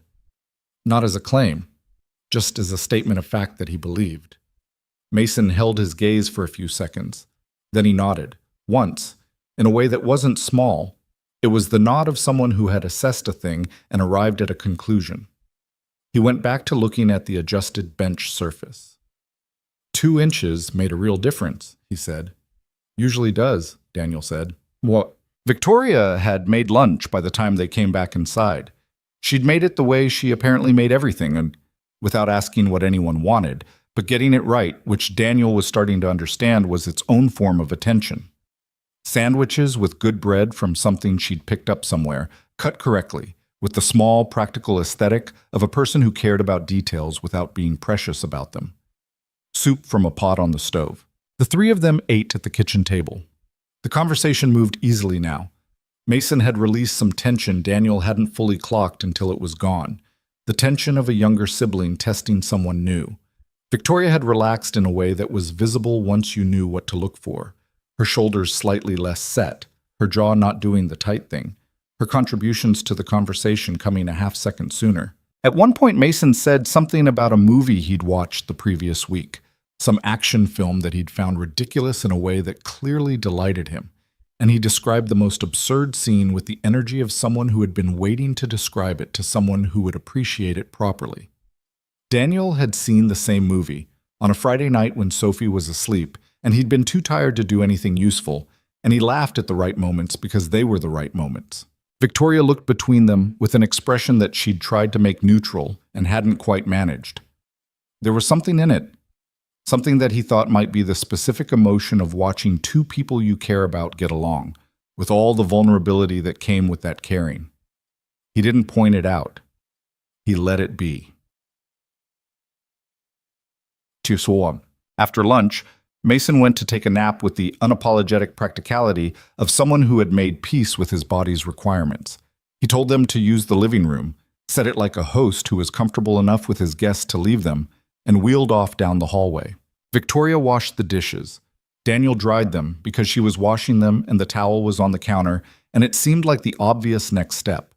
They did it in the easy quiet they'd developed, the kind that didn't need filling. When the dishes were done, she put the last plate in the cabinet and stood with her back to the counter and looked at the window over the sink, which looked out at the covered workshop in the backyard where they'd spent the morning. He liked you, she said. I liked him. She was quiet for a moment. He's particular about people. He doesn't dislike many people, but the people he actually likes, the ones he lets in, she stopped. It takes him time, usually. We talked while we were working, Daniel said. It's easier that way. Doing something while you're talking. She nodded. She knew that about herself, he thought, even if she hadn't put words to it. Their best conversations had always happened while one of them was doing something else. Walking, holding coffee, looking at drawings. The bench modification, she said. He'll use it better now. He's good at the work, Daniel said. He thinks well spatially. He just needs to get more time with the material, learn how different woods behave. She turned from the window and looked at him. She was wearing the expression she wore when she was deciding something, the one where she went very still, and you could almost see the internal argument. "I want to tell you something," she said. "Okay." She seemed to be deciding where to start. "When our parents died, it was a car accident 6 years ago. Mason was in the car." She said it the way you said a thing you'd said many times, the facts of it worn smooth. "He was 18. He'd been in the accident for 4 hours before anyone found them. Our parents didn't survive. Mason," a breath. "He had a spinal injury, T10 level. It was several days before they knew the extent of it." Daniel was still. "I was 24, she said. "I had the company. It was 2 years old, barely.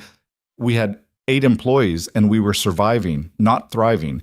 And then," she looked at the window. "I had Mason in rehabilitation for 7 months. I had the house to deal with, the estate, the insurance, all of it, and the company. I couldn't—" She stopped. "I wasn't able to fall apart. There wasn't time, so I didn't." "Did you ever?" he asked, carefully. She looked at him. "Fall apart?" "Yeah." A long pause. "A little. Once. In a hospital parking garage, by myself, about 4 months in."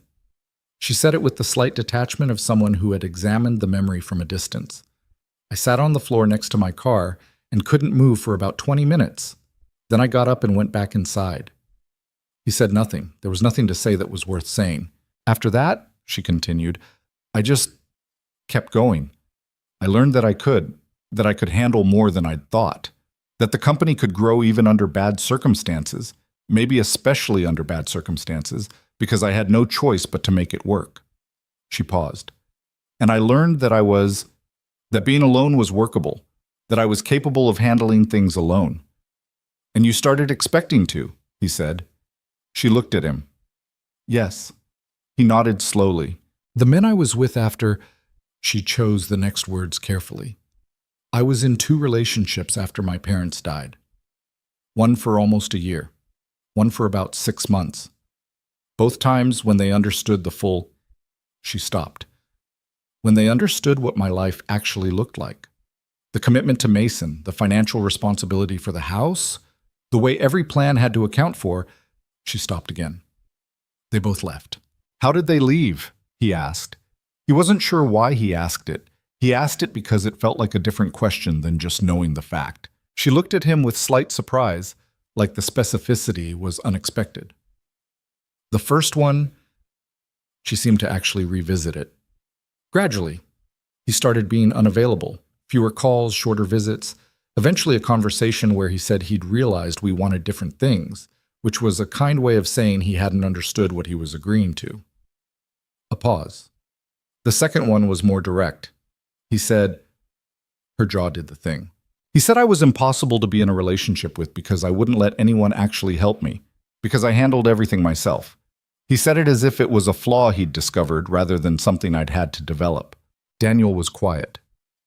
"He wasn't wrong," she said, with the kind of honesty that cost something.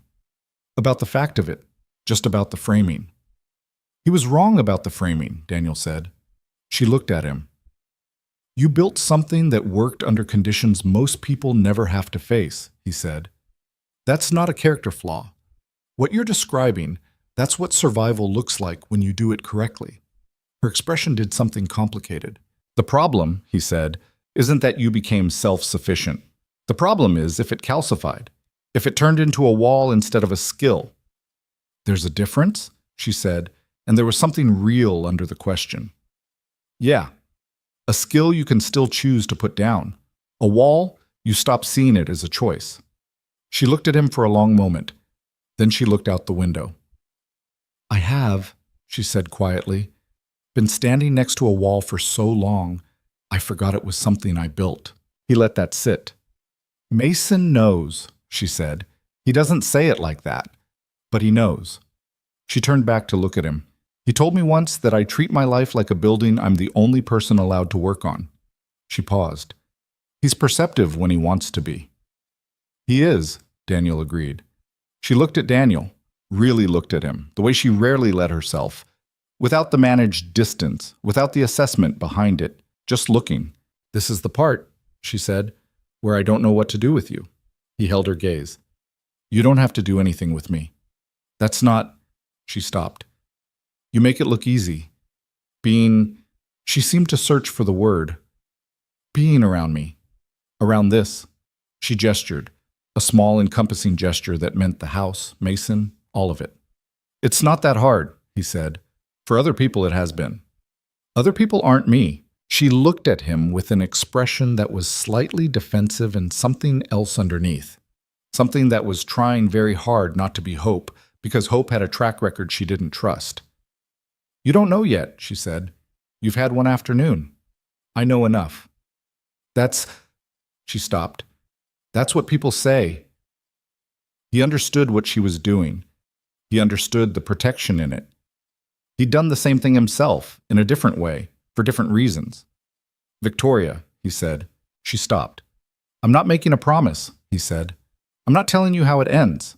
I'm telling you what's true right now, today, this afternoon, which is that he indicated the house, the space between them, all of it, doesn't scare me. That's what's true. She looked at him. You can do what you want with that, he said. A long quiet. Okay, she said. Same word she'd used before, same quality of something set down. Mason woke up from his nap an hour later and found them in the living room. Victoria, with her feet up on the couch reading something on her phone. Daniel at the woodworking bench he'd set up along the wall, examining the walnut piece and thinking about how Mason could salvage it. Mason looked between them with the expression of someone who had orchestrated nothing and was satisfied with the results. I had a dream about basketball, he announced. Was it good? Victoria asked. I scored 40 points. In real life, you scored 8 in your last league game.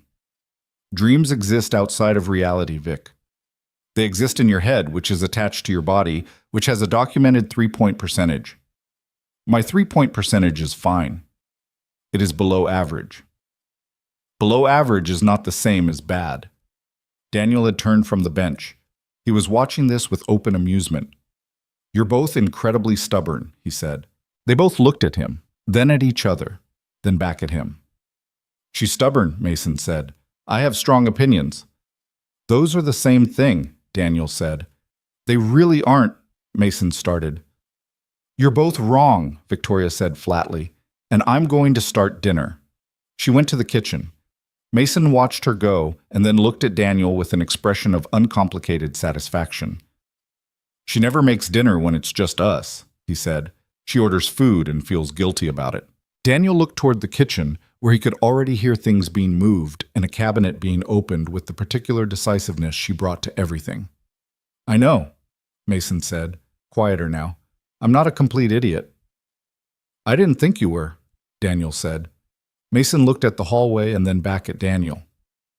She doesn't let people see the whole thing, he said. She shows them pieces, enough to decide if they're safe. He paused. She brought you here. I know, Daniel said. She's never brought anyone here. He hadn't known that. He sat with it for a moment. She brought me here, he said. Yeah. Mason rolled toward the kitchen doorway. So, he said the word like a period at the end of a sentence, like a fact declared and filed. They cooked dinner together, the three of them, in the kitchen that was barely large enough for 2 people, let alone 2 people in a wheelchair, which meant there was a constant choreography of moving and adjusting and handing things across, and it was chaotic in a way that was functional, or functional enough. Victoria had found chicken and vegetables in Mason's refrigerator that were still good, and was making something with them. Daniel cut things when she handed them to him without instruction, which required him to pay attention to what she was doing, which he did. Mason was in charge of the rice because the rice cooker was at the right height, and because, he explained, it was genuinely the only thing he cooked reliably. The rice is always perfect, Victoria conceded. Thank you. Everything else you make is questionable. The rice offsets it. That's not how cooking works. It's how my cooking works. Daniel made a note about the rice cooker and said nothing. Sophie would have liked this kitchen, he thought. She would have inserted herself into the middle of it immediately and started asking questions about what everything was and whether she could stir it, and she would have made it both more chaotic and somehow better, the way kids did when they were comfortable. The thought arrived and sat there, specific and real, and he acknowledged it without doing anything with it. They ate at the kitchen table again. The food was good. Victoria cooked efficiently and well, which surprised exactly no one. The rice was perfect, as promised. Mason ate with the appetite of someone who had worked that morning, even if the work had been largely directing someone else's hands. They talked about the neighborhood, about the woodworking neighbor 2 houses down who had apparently become a minor resource for Mason on technique questions. "I should meet him," Daniel said. "He'd like that," Mason said. "He's old and he's got opinions about everything, but he knows how wood works." "The best ones always have opinions about everything," Daniel said. "Like some people," Mason said, very specifically not looking at his sister.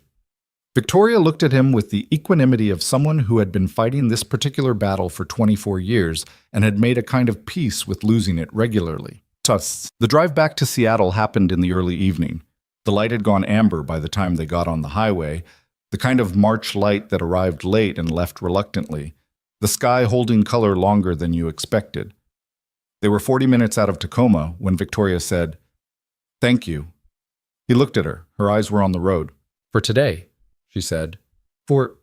She seemed to be finding the precise word the way she always did. "For being straightforward about it. About all of it. I didn't do anything special. You fixed Mason's bench. You asked him real questions. You listened to him." She paused. "You didn't spend the afternoon performing for me. You were just—" She stopped. "There. You were just there." He looked at her profile in the evening light. The jaw that was finally, for this moment, not set. The eyes that were slightly too bright. "He's a good person," Daniel said. "Easy to be around. Most people find the situation—" She stopped. "I'm not most people," he said. He'd said it to Mason. He was saying it again to her, because it was still true. She drove. The city appeared in the distance, the skyline catching the last of the light. "When you went up on the roof," she said, "in November, you said it was because it was fixable, because the window was closing." "Yeah." She was quiet for a moment. "I think about that sometimes." He waited. "I think about the fact that you saw the window," she said, "and you moved." He understood what she meant. He understood she wasn't talking about the roof. "Yeah," he said. She drove without speaking for a while. The city grew closer. The light changed. "I've been standing inside a closed window for a long time," she said. The words came out like they'd been thought about carefully and then released. He didn't rush to answer her. "I know," he said finally. She nodded, just once, looking at the road. They drove the rest of the way in quiet. Not the quiet of things unsaid, but the quiet of things that had been said and didn't need repeating. The kind of quiet that settled over something that had shifted. Not resolved, not finished, but moved, genuinely moved, from where it had been. He got out at his building. She didn't turn off the engine. He stood on the sidewalk and looked at her through the passenger window for a moment.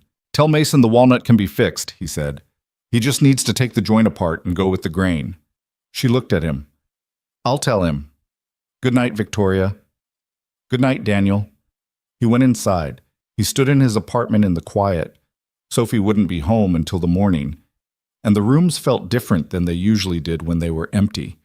Less like absence and more like space, the specific quality of space that preceded something. He stood there for a while. Then he went and made himself dinner and ate it at the kitchen table, and he thought about a house that was pale blue and a workshop in the backyard and rice that was always perfect and a woman who had driven 4 hours round trip in a single day to introduce him to the person she protected most carefully in the world. He thought about a closed window. He thought about a woman who had learned over 6 years of surviving that the only safe position was behind it. He thought about the way she'd looked at the road saying, "I've been standing inside a closed window for a long time." He washed his plate. He was falling in love with her. He'd known it for a while, probably, in the way you know things you're not ready to formally acknowledge. He was acknowledging it now, in the quiet of his own kitchen, with the particularity of a man who preferred accurate accounting to comfortable vagueness. It was inconvenient and complicated, and the timing was uncertain, and the circumstances were what they were. He was falling in love with her anyway. He went to bed. He slept, for once, well, The weeks after Tacoma had a different quality to them. Not dramatically different. Nothing announced itself. The building still needed its systems maintained. The hospital project still consumed the 8th floor in the particular organized frenzy of construction document phase. Sophie still needed to be fed and read to and picked up from school. The ordinary machinery of life ran on without consulting anyone about whether they were ready for what was quietly changing inside of it. But something had shifted in the texture between Daniel and Victoria. The way the texture of a room shifts when a window that's been painted shut for years is finally opened. Not thrown open, just cracked, enough for air to move through. You felt it before you could name it. She came by his office more. Not with pretext. She'd moved past pretexts, somewhere around January, and hadn't gone back. She came with coffee sometimes, 2 cups, setting one on his desk without ceremony while she leaned against the doorframe and talked about whatever was on her mind. The hospital project, mostly, the contractor negotiations that were running 3 weeks behind, and the county liaison who communicated exclusively in passive-aggressive emails, and the structural engineer who was brilliant and also completely impossible on the phone. He listened and said useful things when he had them, and nothing when he didn't, which she'd identified early as a quality she valued and which he'd confirmed was simply how he was, rather than something he performed for her benefit. She started saying his name differently. He noticed it and then tried to unnotice it, which didn't work. It was subtle. She'd always said it precisely, as she said everything precisely, but there was something else in it now. A frequency underneath the word that hadn't been there before. Like the word had acquired weight. He was not doing particularly well at being objective about any of this, which was fine. He'd stopped expecting objectivity from himself where she was concerned sometime around February and had simply accepted it as a condition of his current existence. What he was doing well at was patience. Whatever this was, it was moving at her pace, and her pace was the correct pace, and he understood that down to his bones. She was not a woman you rushed. She was not a woman who responded well to being pushed towards something before she was ready for it. And he had neither the desire to push her, nor, if he was honest, the energy for the particular kind of disappointment that would come from moving too fast and watching her retreat behind the wall Patricia Oswald had described, and that he had, in Tacoma, seen with his own eyes. So he waited. He showed up. He was present. Actually present. Not the version of present he'd been in his marriage, which was physical presence without actual attention. This was different. This was the kind of present where you noticed things and remembered them and they mattered to you, which was a different level of alive than the version he'd been running on for a while. It cost him something, being this present. He hadn't expected that. He'd thought presence was passive, just a quality of being somewhere. He was learning it was active. It required something from you. It was tiring in the way that good work was tiring, which was a different exhaustion than the bad kind. He didn't mind it. The first thing that broke happened on a Tuesday in late March. It wasn't dramatic. It came from a direction he hadn't been watching, which was probably how these things always came. He was picking Sophie up from school when he saw Melissa. She was waiting by the school gate. He'd known she had Sophie on Tuesdays now, per the new schedule they'd arrived at 6 weeks ago with the help of a mediator. But she was 15 minutes earlier than usual, which meant he arrived at the same time she did, which they had both been, by unspoken agreement, attempting to avoid. Melissa looked good. She usually did. She had a new haircut, shorter, and she was wearing a coat he didn't recognize, and she was standing by the gate with her phone in her hand and the expression of someone who had been prepared for this possibility and was handling it correctly. "Daniel?" she said. "Melissa." They stood near each other, not uncomfortably, but not comfortably either, in the way of two people who had known each other very well, and now knew each other in the careful, reduced way of shared custody logistics. "How's she been?" Melissa asked, meaning Sophie. "Good. The ear infection's been gone for weeks. She finished the Dragon book." "I know, she told me. She wants the next one. I'll get it. You don't have to." "I want to." A beat. This was how their conversations went. Brief, functional, occasionally tripping over small courtesies that neither of them was sure the other wanted. Sophie came out of the school in a wave of kids and spotted both of them simultaneously, and her face did something complicated and also extremely transparent, the way Sophie's face always was. "Both of you," she said, with 7-year-old diplomacy. "Both of us," Melissa said, smiling. The smile was genuine. She'd always had a good smile, warm, nothing fake about it. I'm early. Sophie looked between them. She had her backpack on one shoulder and a drawing in one hand and the expression of someone conducting rapid social assessment. Then she went to her mother, who hugged her properly, and then to her father, who also hugged her. And then she stood between them with the drawing held out. I made this in art, she said. Mrs. Patel said it was good. It was a house. Crayon on white paper. A blue house with a garden, rendered with the particular architectural ambition of a second grader who didn't yet know what was impossible to draw. Daniel looked at it. That's a good house, he said. I made the garden big, Sophie said, because gardens should be big. Melissa glanced at Daniel over Sophie's head with an expression that asked nothing and said nothing in particular, just noticed, the way Melissa noticed things. She'd always been perceptive. It was something they'd shared once. Come on, Pickle, Melissa said. We've got errands. Sophie went. She waved at Daniel without looking back, which was her standard departure, and he watched them go. He stood by the school gate for a moment after they turned the corner. A blue house with a big garden. He got in his car and drove back to the building. The conversation he'd been not quite having with himself became unavoidable on a Thursday, 2 weeks later, when Patricia Oswald stopped him in the hallway on the 4th floor. Not the same measured observational stop as December. This time she had something specific. I need to tell you something, she said, as a person, not as a colleague. He stopped. Okay. Patricia looked at him steadily. There's a conversation happening among some of the staff. She said it carefully, the way you say something you don't like saying. About you and Victoria. He kept his face even. What kind of conversation? The speculative kind, the kind that doesn't have facts and fills the gap with assumptions. She paused. It's not malicious. People talk and people notice things. She's noticed too, I think. Has she said anything? Victoria never says anything about anything personal. That's rather the problem. Patricia looked at him. The conversation itself isn't dangerous. What's dangerous is if it makes her retreat. You understand what I mean. He understood exactly what she meant. Is she aware of it? He asked. I believe so. One of the junior associates said something within her earshot last week. Something not cruel, but thoughtless. She paused. She didn't respond to it, but I saw her face for about half a second before she put it away. He was quiet for a moment. What did the associate say? Patricia looked slightly uncomfortable. That it was interesting how much time the facilities manager seemed to spend in Ms. Langford's office. Another pause. The implication was clear. He let that sit. He understood what it meant.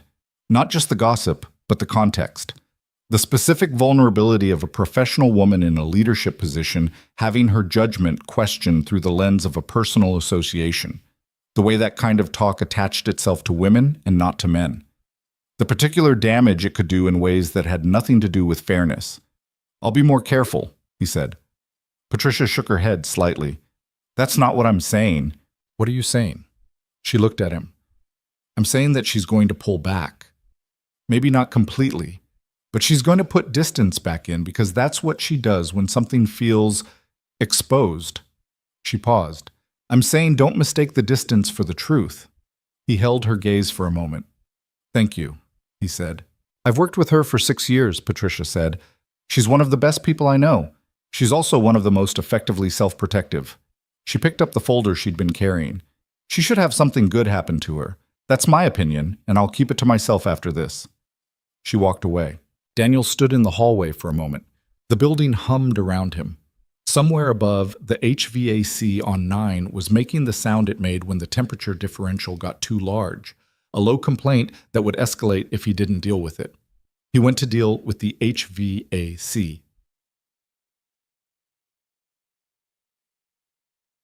Patricia had been right. It wasn't dramatic, the pulling back. She didn't stop coming by the office or change the way she spoke to him in the hallways. But there was a millimeter of extra distance in it. A slight re-establishing of the professional register, the careful voice she used when she was being precise about what she was and was not giving away. He noticed it the first day and said nothing. He noticed it the second day and said nothing. On the third day, she came by the office with a question about the freight elevator sub. A real question, a facilities question, and answered his answer quickly and was halfway out the door before he said, "Victoria." She stopped. He was sitting at his desk. He turned in his chair to face her properly. "I know what's happening," he said. "I'm not going to pretend I don't." She turned around. She was in her professional armor, the jacket, the pulled back hair, the measured expression. "I don't know what you mean." "I think you do," he said, not unkindly. "Something was said, and you're doing the thing you do." Her jaw set. "I'm working," she said. "We're both working." "Yeah." He looked at her. "And we've also been something else for a while. You don't have to pretend that isn't true either." She was very still. "What was said," he said, "doesn't change anything real. It's noise. It can be noise without meaning anything. In a professional environment, I know," he said. "I know it's more complicated for you than for me. I know the talk attaches differently. I'm not dismissing that." He paused. "I'm saying don't let it decide things that haven't been decided yet." She looked at him. Her expression was doing the thing it did when there were too many things in it at once. "I don't want to become a problem for you," she said carefully. "You're not a problem." The perception, Victoria. He said her name in the way he'd learned to say it, the way that got her actual attention. "I understand the concern. I'm telling you it doesn't outweigh—" He stopped. "It doesn't outweigh what's true." "And what's true?" she said. She asked it with more vulnerability than she'd probably intended, her voice coming out slightly less controlled than usual. He looked at her steadily. "That the last 5 months have been," he chose the word carefully, "significant. To me. I think to you too." She didn't deny it. She looked at the floor for a moment, which was not something she usually did. She was someone who faced things, not away from them. When she looked back up, there was something different in her face. The armor was still there, but there was something human and tired just behind it. "I don't know how to do this," she said. The words came out quiet, almost private, like they'd slipped past the armor rather than being shown through it. "I know how to run a company. I know how to build things. I know how to—" She stopped. "I don't know how to do this without breaking it." "You're not going to break it," he said. "You don't know that. I know that pulling back isn't the answer. I know that from experience." He stood up from his desk, slowly, not crowding the space. "You know it too." She was very still. "What do you want, Victoria?" he asked. Direct, simple. Just the question. The silence that followed it was long enough that he thought she might not answer. Then, "I want—" She stopped, started again. "I don't want to keep waiting for the other shoe to drop." "Then stop waiting for it," he said. "It's not dropping. You can't promise that." "No, I can't." He held her gaze. "But I can tell you that right now, this moment, today, I'm not going anywhere. And tomorrow I won't be either. I don't know how to promise the whole future, but I know that much." She looked at him for a long moment. He let her look. Then she made a small sound that wasn't quite a laugh and wasn't quite crying, but was somewhere in the territory of both. And she put her hand over her mouth for a second, and he understood that something had broken open that had been sealed for a very long time. He crossed the office and stood near her. Not touching, just near. She was not someone you reached for before they were ready, but near enough that the nearness was its own statement. She took her hand away from her mouth. She looked at him with an expression stripped of most of its management, just the raw version of it, the face she had underneath the armor when the armor wasn't doing its job. "I'm terrible at this," she said. "You're not," he said. "You're out of practice." She made that sound again, slightly more toward a laugh this time. "That's charitable. It's accurate." He waited a beat. "You can practice." She looked at him. Something was working behind her eyes, some final calculation, the last of the argument she'd been having with herself, the one that had been running since October, maybe longer. "Okay," she said. The word came out the same way it always did with her, not with performance or flourish, just the word, plain and real and meaning exactly what it said. He held her gaze. "Okay," he said back. "Set." What followed was not a romantic montage. Life was not a montage. What followed was 4 more weeks of ordinary life with a new thing inside it that neither of them had announced formally, but both of them knew was there. It was the coffee she left on his desk in the morning without explanation. It was the night she called him at 9:15, not for any specific reason. I didn't want to be working, she said, and then I called you. And he'd said, I'm glad you called. And they'd talked for 40 minutes about everything and nothing. It was the Sunday in April when he took Sophie to the farmer's market near his apartment and found Victoria there. By accident, genuinely by accident, buying coffee from a vendor and turning around to find him 3 feet away with his daughter. The expression on Victoria's face in that moment, the 2 seconds before she recalibrated, was something he thought about later. Not discomfort, something more like being caught being an ordinary person doing an ordinary thing, which for Victoria apparently felt more vulnerable than anything professional. Sophie looked at her. Are you the boss lady? She said, with the directness of a child who was going to ask the thing she was thinking, regardless of what anyone else thought about it. Victoria looked at Sophie. I'm her father's employer, yes. He said you're competent, Sophie said. A beat of silence. Did he? Victoria said, in a voice that held something that was clearly amusement, but was working very hard not to show it. He said it like it was a really big compliment, Sophie said. Daniel was making a detailed study of a nearby vegetable display. I'll take it, Victoria said. She looked at Sophie with the same directness Sophie was using on her. Two very similar people using the same frequency. You're Sophie. You know my name? Your father talks about you. Sophie looked at her father. What does he say? That you're too smart sometimes. Sophie nodded, taking this as accurate. He says that, but I think he means it nice. I think so too, Victoria said. Sophie studied her for another moment with those dark, assessing eyes. Then, apparently having completed her assessment and reached a satisfactory conclusion, she turned back to the market. Dad, there's strawberries. I see them. We should get some. We probably should. Sophie moved toward the strawberry stand with the forward momentum of someone who had decided. She paused briefly and looked back at Victoria. You can come with us if you want, she said, in the tone of someone offering something they considered fairly obvious. Then she was gone. Victoria looked at Daniel. She's terrifying, she said quietly, and she meant it as the highest possible compliment. Yeah, he said, she is. Victoria went with them to get the strawberries. The conversation they had been circling for months happened on a night in early May when it wasn't planned and didn't announce itself. They were in her office late.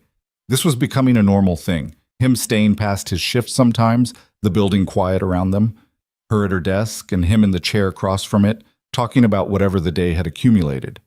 It had become a space that belonged to both of them without being labeled as such, the way certain spaces become shared through use rather than declaration. It was raining. Seattle in May sometimes forgot it was supposed to be getting warmer and reverted to November.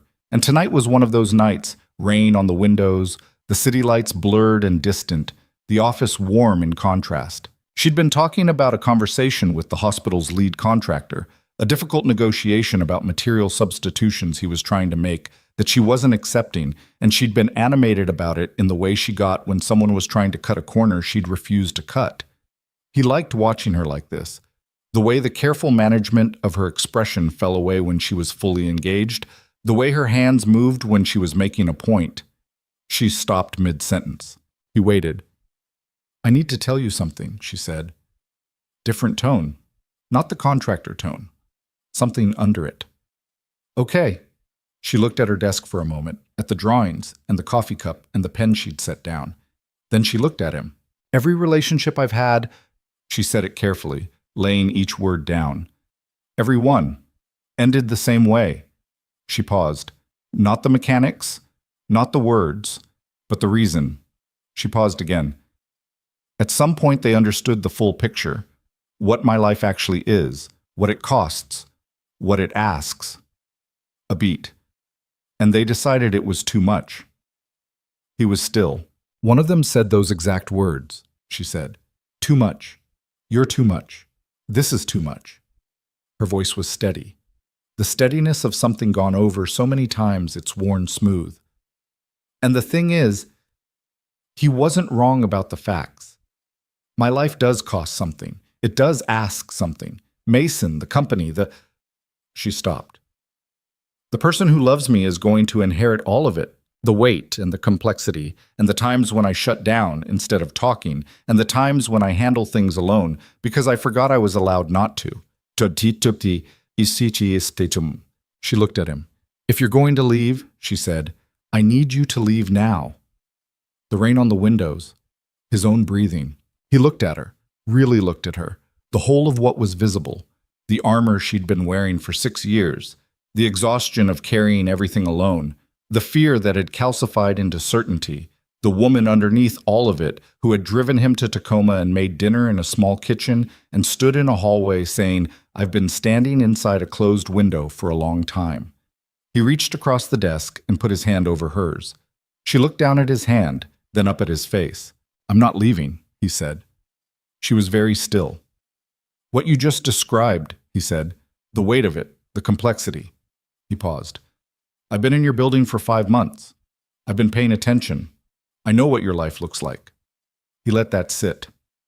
I'm still here. She looked at him. Her jaw was doing the thing, not control this time. He recognized the difference now. This was the effort of feeling something fully when you'd spent years feeling things at a careful remove. Daniel, your loyalty to Mason is not a burden, he said. Not as a speech, as a statement of fact, the way she herself made statements of fact, plainly. The way you've carried your family. That's not something that makes you hard to love. You think it is. I understand why you think it is. But it isn't. Her eyes were bright. She wasn't going to cry. He understood that. She wasn't someone who cried easily or in front of people, but she was close to something, some edge of herself that she didn't often approach. You've been fixing things other people abandoned, she said quietly. She meant his work. She meant more than his work. Yeah, he said. It's what I do. It's what I... She turned her hand over under his so their palms were together, and she held on to him the way you hold on to something you've decided to stop being afraid of. Not tightly. She was never excessive, but with a realness that said she meant it. I'm not going to be easy, she said. I know that. I'll shut down sometimes, when things are too much. I'll handle things alone when I shouldn't. I know. You'll have to tell me. When you need something. I'm not... She stopped. I'm still learning how to see that. What other people need. I'll tell you, he said. And you can tell me when I'm not listening. That's still something I work on. She looked at him. We're both works in progress, he said. Something in her face changed. The armor didn't disappear. It wasn't like that. Not a moment of total dissolution. But it shifted. Settled. Like it had decided, for now, it didn't need to be up quite so high. Okay, she said. Third time she'd said it to him, that word, and each time it meant something larger. He was close enough now to see the specific color of her eyes, the particular way she held herself even in stillness, every detail of the face he'd been paying attention to since October. He was close enough that when she leaned forward slightly, just slightly, a movement that was a question, he understood what was being asked. He answered it. He kissed her quietly, without drama, the way things that have been true for a long time are finally acknowledged. Not an arrival so much as a recognition, a moment that said, yes, this is the real one. Her hand tightened on his briefly, and the rain kept on outside, and the city went on doing what the city did, indifferent and beautiful. When they broke apart, she stayed close. I don't know how to do this without being afraid, she said quietly. Not a complaint, an honest statement. Neither do I, he said. We'll figure it out. She looked at him with an expression that had no name he knew, something between relief and terror, and something warmer than either. Okay, she said. Again, and this time there was something different in it, something like beginning.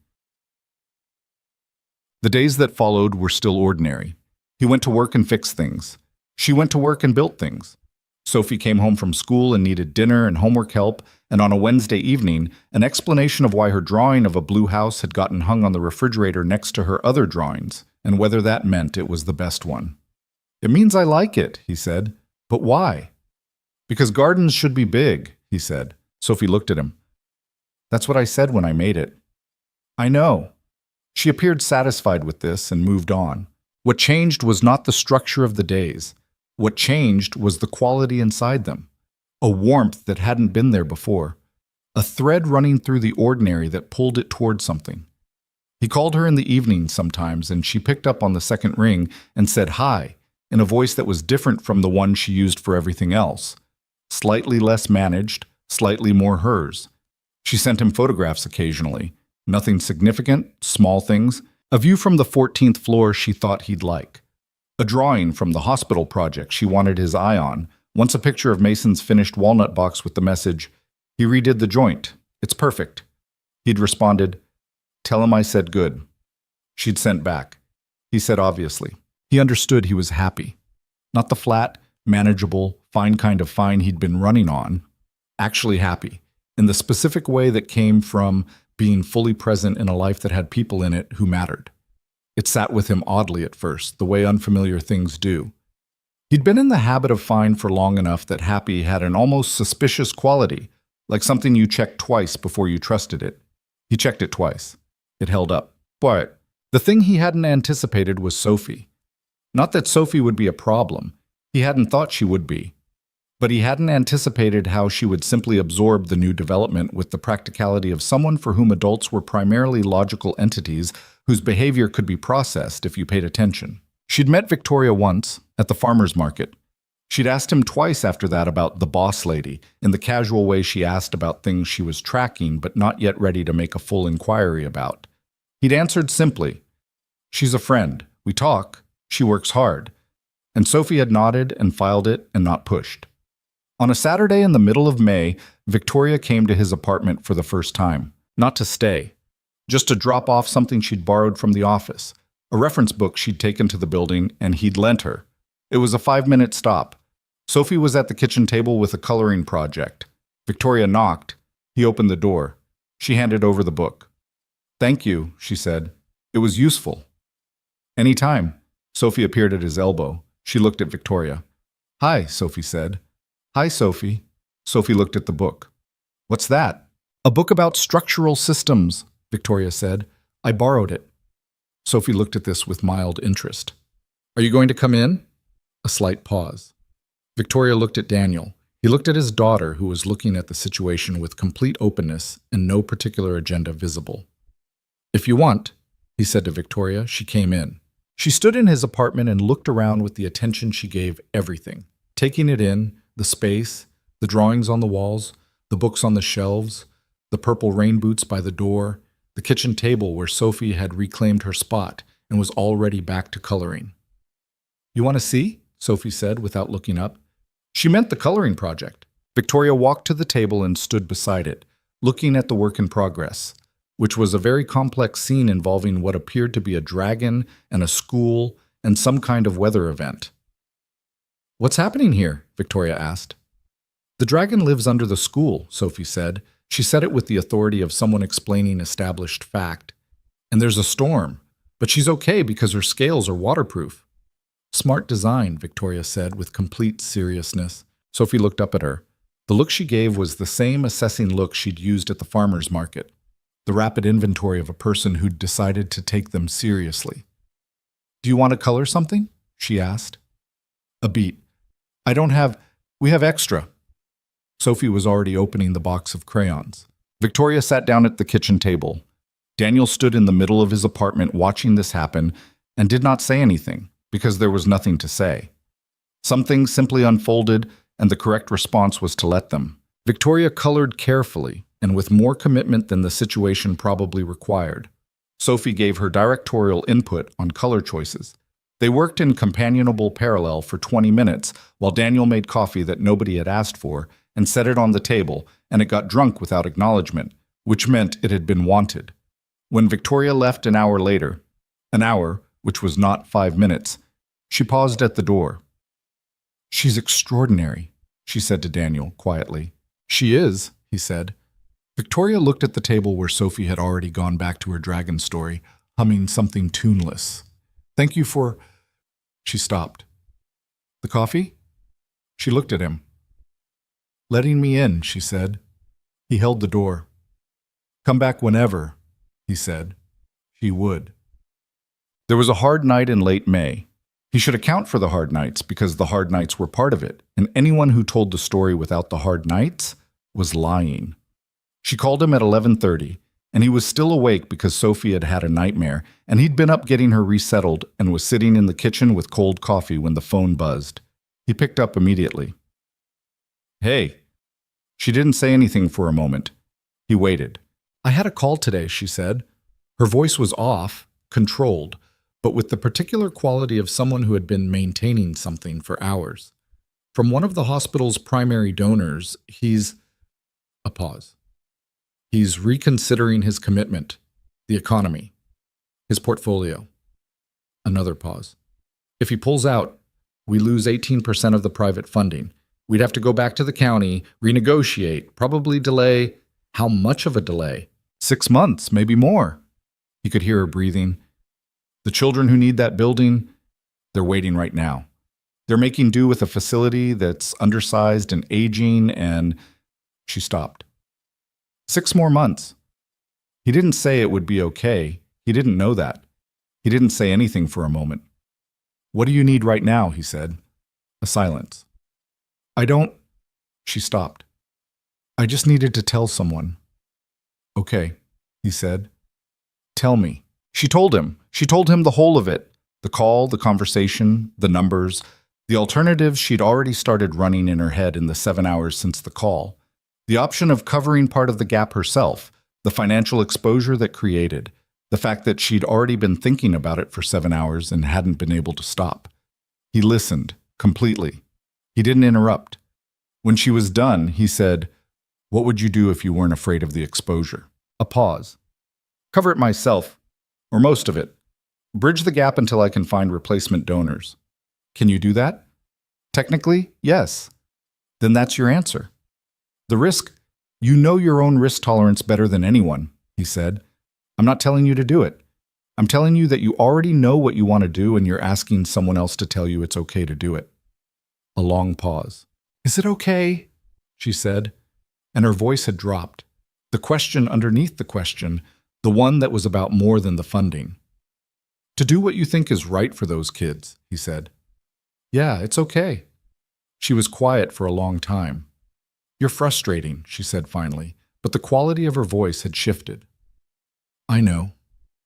"You could just tell me what to do." "You'd hate it if I did." "I'd hate it," she agreed, "but I might appreciate it for a moment." He smiled. "Make the decision tomorrow. Sleep first." "I won't sleep." "Try." A pause. "Daniel?" "Yeah." "Thank you for picking up." "You don't have to thank me for that," he said. She was quiet for another moment. He could hear the rain on her end. She was at home, wherever she was at home, which he hadn't been to yet but would. The geography of her life was opening gradually, and he was patient with the pace of it. "Good night," she said. "Good night, Victoria." He sat in the kitchen for a while after he hung up. The apartment was quiet. Sophie resettled and sleeping, the city outside the window doing its late-night business. He thought about the hospital, the children who needed it, the woman who'd put $3 million of her own money into it because she'd decided the gardens weren't a luxury. He thought about all the things a person carried when they were built the way she was built. He thought about how it didn't feel like too much. It felt like what it was, a real person's real life, with weight and complication and beauty in it. And all he wanted was to be the person she could call at 11:30 when it was hard. He was that person. He'd been that person for a while, probably. The rain on the windows, the quiet apartment, Sophie sleeping in the next room. He was exactly where he was supposed to be. The last weekend of May, they drove to Tacoma together.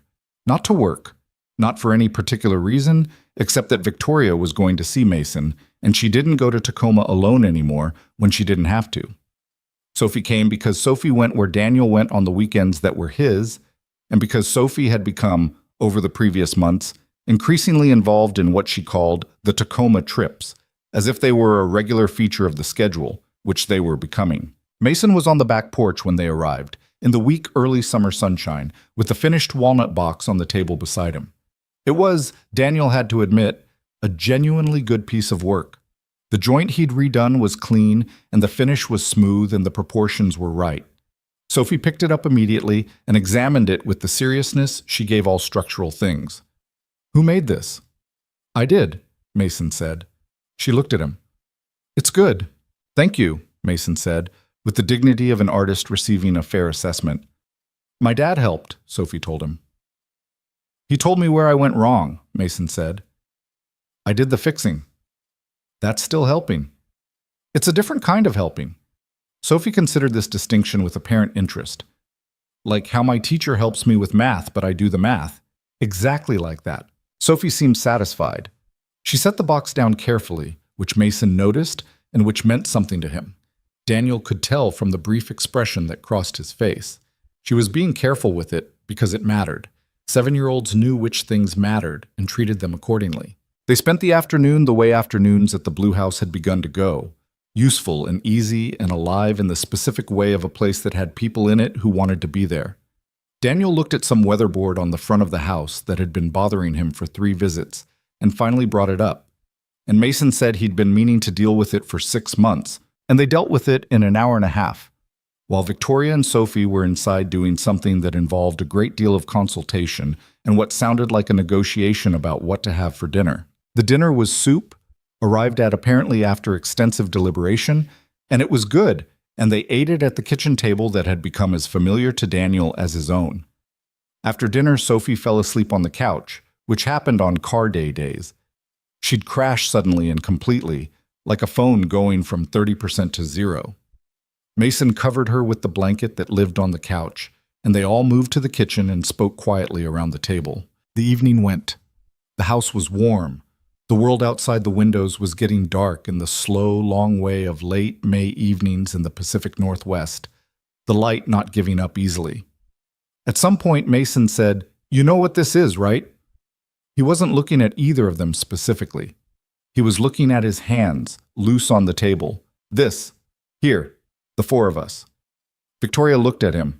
"This is what it's supposed to look like," Mason said. He said it simply, without sentiment or manipulation. Just stated it, the way he stated things, directly, because he was his sister's brother after all. "I'm just saying." No one said anything for a moment. Then Victoria reached across the table and put her hand over Mason's. She didn't say anything. She didn't have to.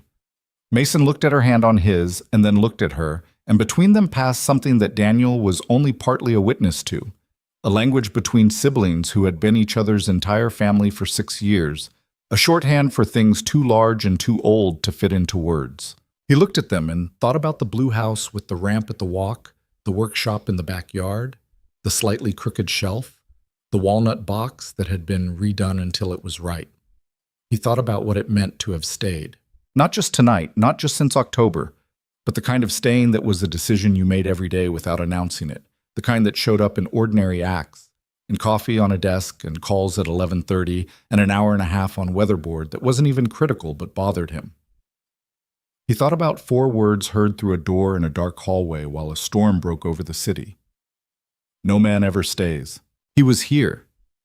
He was at the kitchen table in the blue house, with Sophie asleep on the couch under a blanket, and Mason's hand under Victoria's, and the long May light coming through the windows. He was here, and he intended to keep being here, and he understood clearly, without drama, the way you understood true things, that this was the specific shape his life had been moving toward, even when he couldn't see what shape it was. He was not going anywhere. Summer came to Seattle the way it always did, reluctantly, in stages, the city seeming almost suspicious of its own warmth after so many months of gray.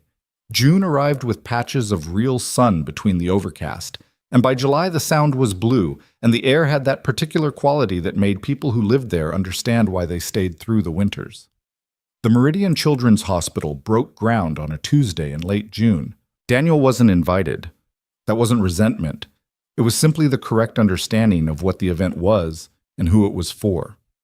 It was a public ceremony, county officials and donors, and the project team and local press, a moment that belonged to Victoria and to the community and to the months of work that had preceded it. He watched it on the local news that evening while Sophie ate dinner, the small screen showing a crowd of hard hats and suits, and the particular controlled excitement of a thing finally becoming real. Victoria was in the center of the frame, hard hat slightly crooked because she'd put it on quickly and not adjusted it, which he noticed and which she would have noticed if she'd seen the footage. She was speaking to the county project director with the focused energy she brought to everything important, her hands moving in the abbreviated gestures he knew.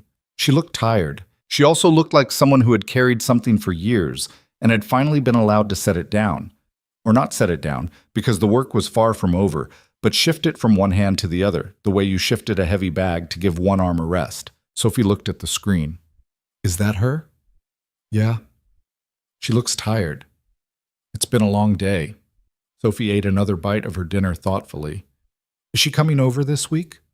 The casualness of it, is she coming over, said in the same tone as is it supposed to rain, landed somewhere in Daniel's chest and settled there.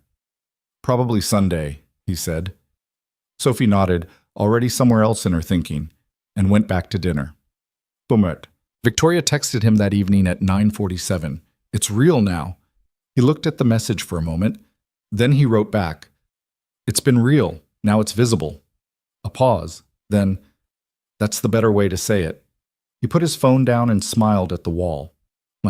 The funding crisis had resolved in the way that crises sometimes resolved when the person in charge was Victoria Langford. Not cleanly, not without cost, but decisively.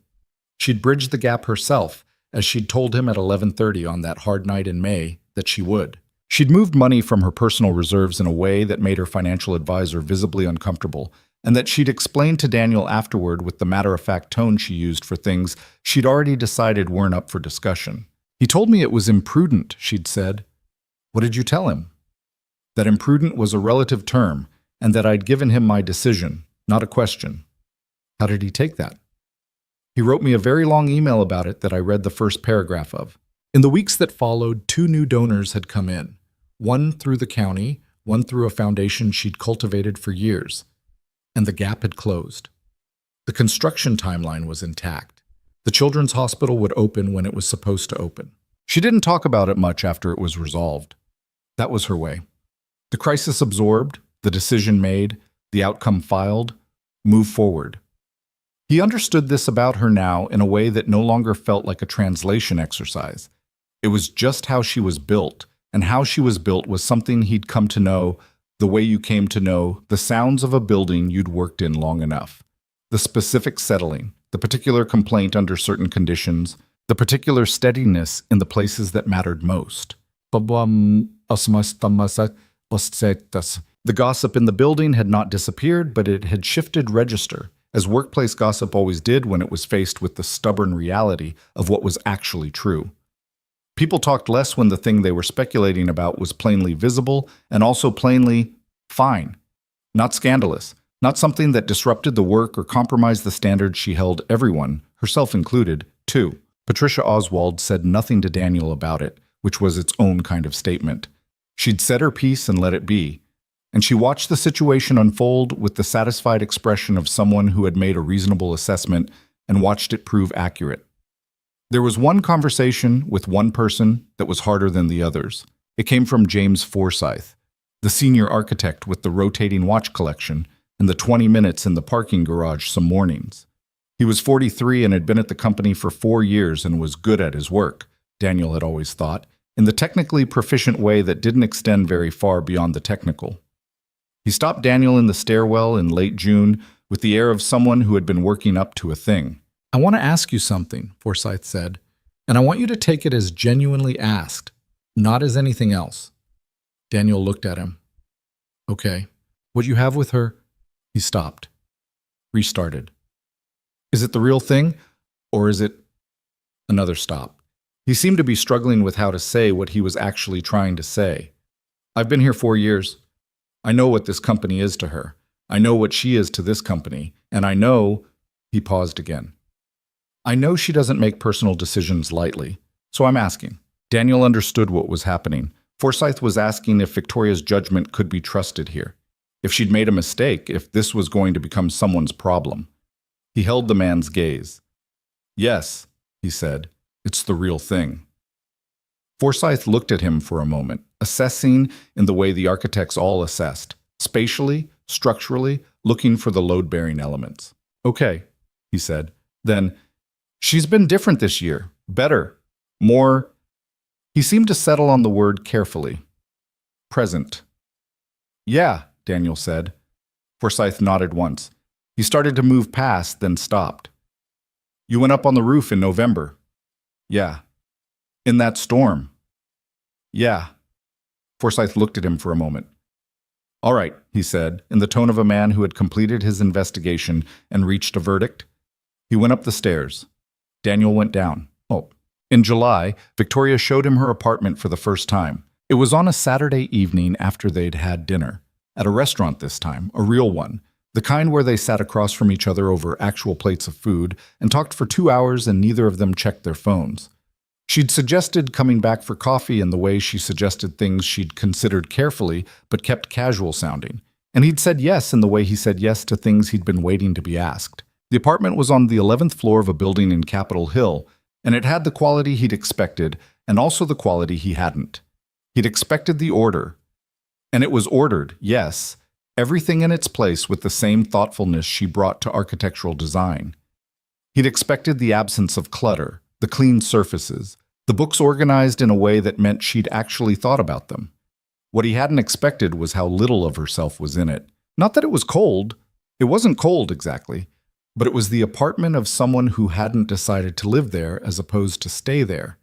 The furniture was good and well chosen and entirely impersonal. The walls had a few pieces of art. Good ones, he could see that. Architectural drawings framed and mounted with precision, but nothing biographical. Nothing that said, this is who I am when no one is watching. Except one thing. On a shelf in the living room, between 2 architecture books he recognized, was Mason's slightly crooked shelf. Not the walnut box. That had stayed in Tacoma, where it belonged. But the shelf. She'd brought it here, to this apartment, the only piece of furniture in the room that wasn't precisely level. He looked at it for a moment. He made that the year after the accident, she said. She was behind him slightly. It was the first thing he made. He was still figuring out what he could do. What was still possible. She paused. It's not good work. He knows that now. But he made it himself and he gave it to me. It's staying, Daniel said. It's staying, she agreed. He turned around. She was standing in the middle of her living room, watching him take in the apartment with the specific vulnerability of letting someone see a private space. Even in her own home, she had the armor on, a lighter version of it, the at-home armor, but it was still there. He looked at the space and then at her. You haven't decided to live here yet, he said. She blinked. Then she looked around the room herself, as if he'd said something that let her see it with different eyes. What do you mean? The apartment. It's somewhere you stay. It's not... He searched for the word. Home. You haven't made it home yet. She looked at the walls, the careful order, the good furniture that belonged to no one in particular. No, she said. I haven't. Why not? She was quiet for a moment. I didn't want to... She stopped. It's hard to explain. Try. She sat down on the couch. Not with her usual purpose. She just sat, like something had let go a little. When Mason was in rehab, she said, I was living in a different apartment, smaller. I worked, I went to the hospital, I came home, I slept. I didn't unpack, really, not properly. It felt like if I made it home, if I settled into it, I was accepting that this was it, that everything had already happened and I was just living in what was left. He sat down across from her. And then I moved here, she said, for the company when it grew. Better location, better building. And she looked around. I did the same thing. I put furniture in. I bought the right things, but I didn't. She exhaled. I kept waiting for the right time to actually settle in, to decide this was where I lived. A pause. The right time kept not coming. The right time was whenever you decided it was, he said. She looked at him. You've been waiting for circumstances to tell you when you're allowed to have a home, he said. Circumstances don't know. You have to tell them. She was quiet for a moment. That's very easy to say, she said, but it didn't have her defensive edge.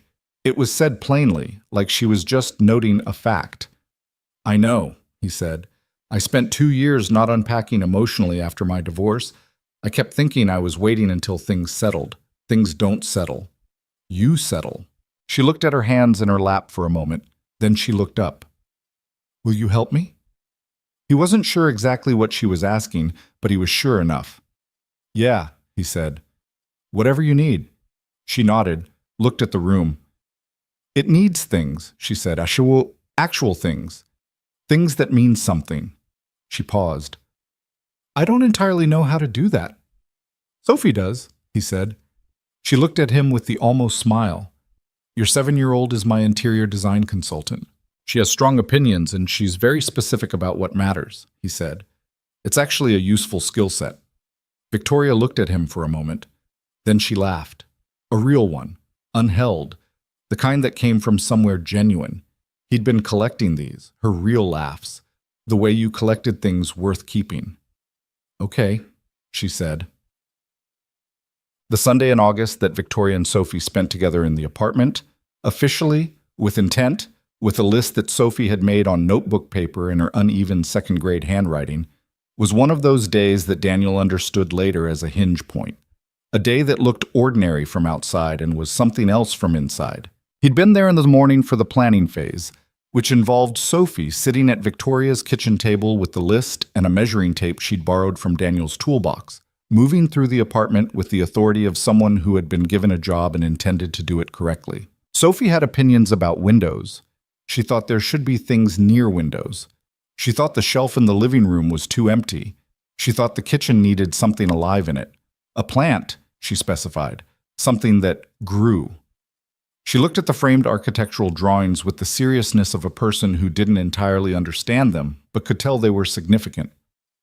Are these yours? She asked Victoria, pointing at one. Those are drawings from buildings I've designed. Sophie looked at them. Which one is your favorite? Victoria looked at the drawings for a moment. Then she pointed to one that wasn't the most impressive, technically. A smaller building, a community center, the first project she'd completed after the company was 2 years old. That one. Why? Because it was the first time I understood that I could actually do it. She paused. That the thing in my head could become a real thing. Sophie looked at the drawing for a while. You should put it in the middle, she said, not to the side. Victoria looked at the wall. The drawing was to the left, slightly peripheral. She looked at it as Sophie had told her to look at it. You're right, she said. I know, Sophie said, and moved on to the bedroom with her measuring tape. Daniel left them to it at noon. He had things to do. Grocery shopping, some building paperwork he'd put off, a call with the contractor about the Q3 elevator inspection. He came back in the late afternoon and found them at the kitchen table eating sandwiches, a plant in a terracotta pot on the windowsill. The architectural drawing moved to the center of the wall, and 3 other small changes he could identify from the doorway that made the apartment feel, already, like something different, like somewhere a person lived. Sophie looked up when he came in. We did the bedroom too, she announced. What did you do in the bedroom? She had nothing on the nightstand, Sophie said, with the gravity of someone reporting a significant finding. I said you should always have something on the nightstand, a book or a lamp or both. She had neither. He looked at Victoria. She's not wrong, Victoria said, and her voice had the quality of someone who had spent an afternoon being instructed by a 7-year-old and had found it, against all expectation, genuinely useful. She usually isn't, Daniel said. Sophie finished her sandwich. The apartment is better now, she told Victoria, with simple directness. It looks like someone lives here. Victoria looked at her. Something crossed her face. Quick, real, the kind of thing you didn't perform. Thank you, Sophie, she said. Sophie shrugged in the way she shrugged when she'd done something obvious and didn't understand why adults made a thing of it. You're welcome. August moved through. The hospital construction was visible now from the south end of the county, the skeleton of it rising, the concrete poured, the bones of what the drawings had promised emerging into actual space and actual light. Victoria drove past the site on a Tuesday and sent him a photograph from the car, just the frame of the building against the sky. No message. He looked at it for a long time. He texted back, "It's really there." She replied, "It's really there." He put his phone in his pocket and went back to work. There was one more hard thing that came. And it came in September, and it came from where hard things often came from. Not from outside, but from inside the relationship itself. From the accumulated weight of two people learning each other fully and hitting the places where the learning was uncomfortable. It started over something small.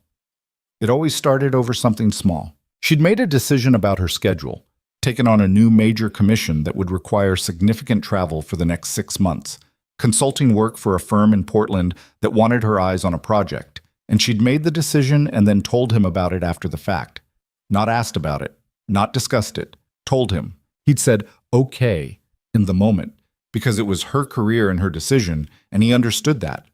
But there was something under the okay that he hadn't said, and the something under it was there the next day and the day after that, and by the third day it was a thing sitting between them that neither of them had named.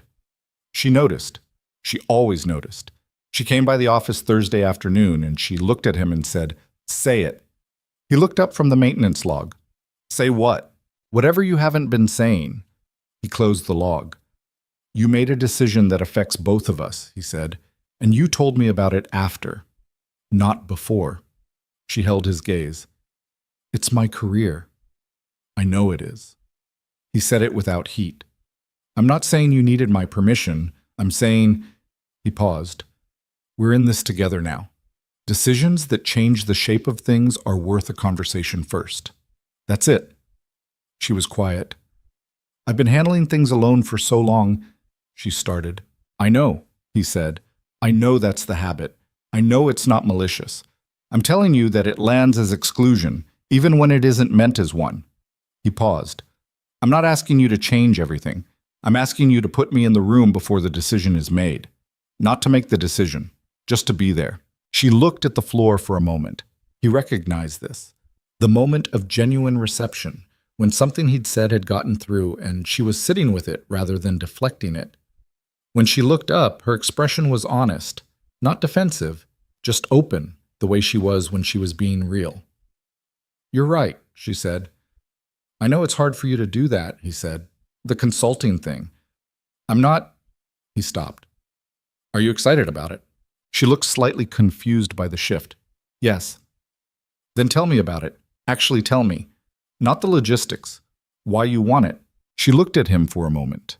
Then she sat down in the battered chair across from his desk and told him. The real version, the firm in Portland was doing something genuinely interesting in sustainable materials, something she'd been thinking about for 2 years, and the opportunity to consult on it was the kind of professional thing that appeared once and not twice. She'd said yes before she'd thought through everything else, because the opportunity had a closing window, and she'd moved. She told him about the project. He asked real questions. She answered them with the energy she had when she was talking about work she believed in. When she finished, she looked at him differently than she'd been looking at him when she walked in. "I should have told you that first," she said. "Yeah. I told you the logistics because the logistics felt safer." She paused. "Safer than the excitement. Safer than wanting something." He understood this about her. The way she armored even her enthusiasm. The way even good things felt like exposures to be managed. "I want to know when you want something," he said. "That's the part I want to hear." She looked at him for a long moment.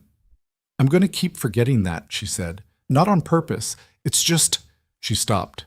"I know," he said. "I'll remind you." "You'll get tired of reminding me."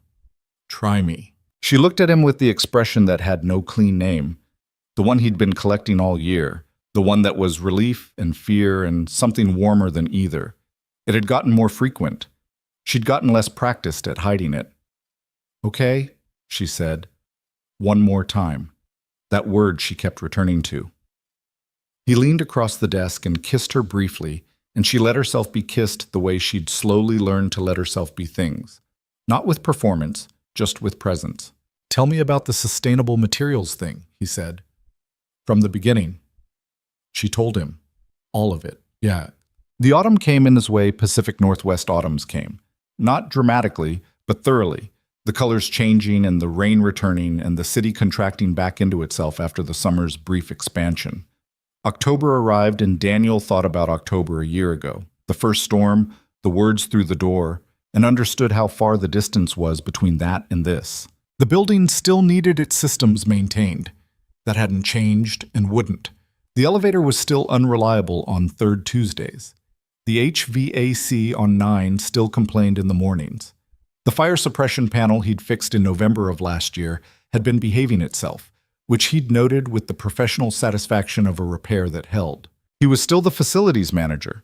He went to work every day and fixed what needed fixing and kept the building running. Some of the architects still looked past him in the hallway with the particular blindness of people who didn't register service staff as fully present.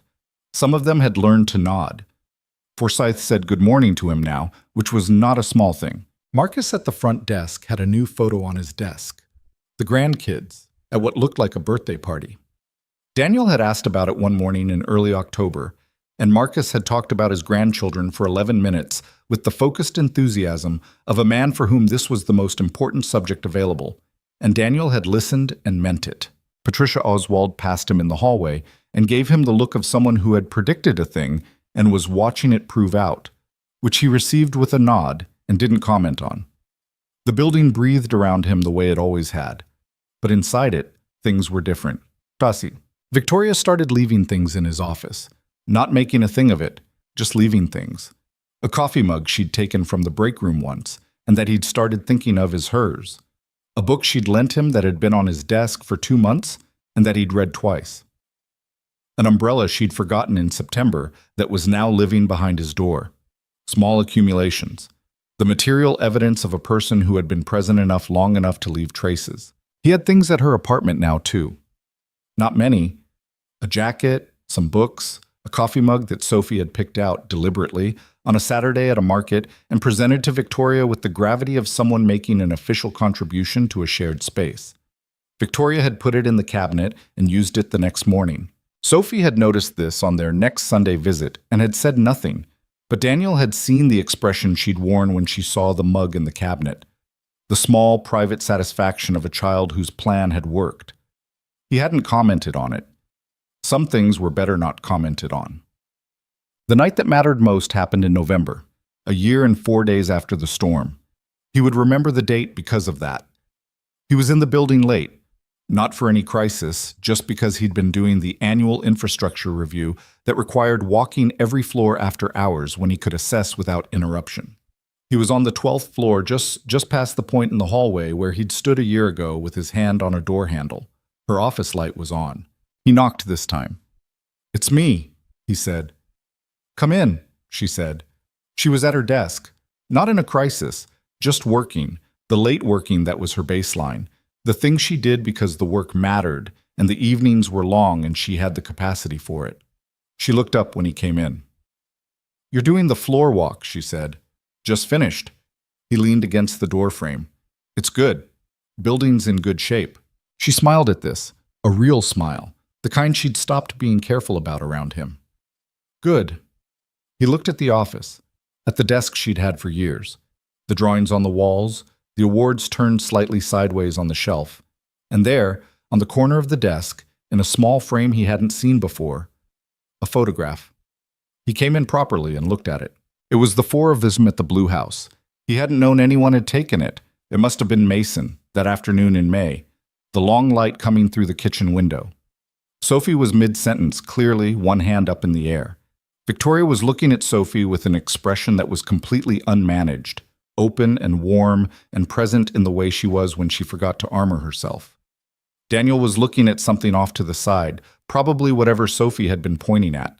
Mason was in the frame at the edge, and his expression was the expression of a man watching something good happen. It was not a technically good photograph.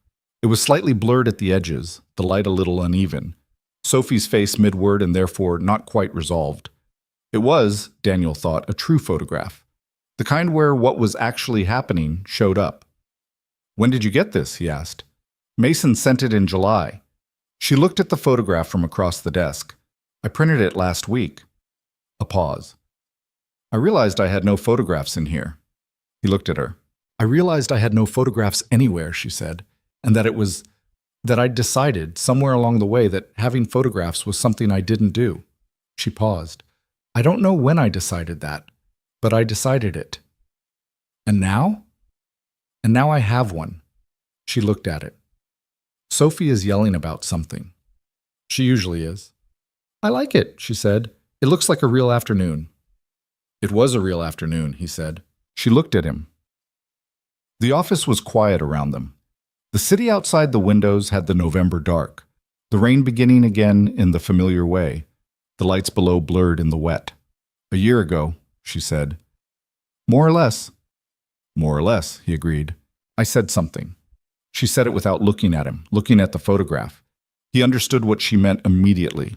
The words through the door, the words she hadn't known he'd heard, the 4 words she'd never referenced directly, and neither had he. Yeah, he said. You heard it. Yeah. She was quiet for a moment. I wasn't talking to anyone. I was just... She stopped.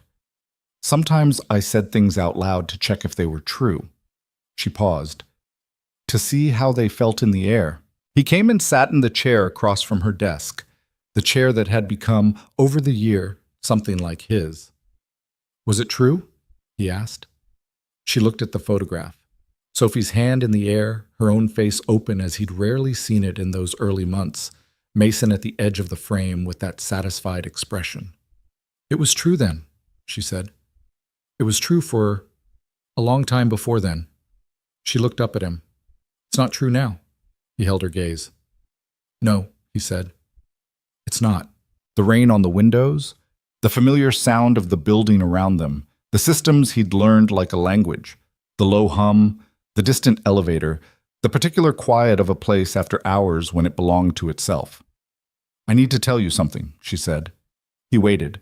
I used to think that love, whatever it was something you fell into and then held on to and then lost. That the loss was built into it. That the only question was when. She said it with the steadiness of something examined and understood. I built my whole life around that assumption.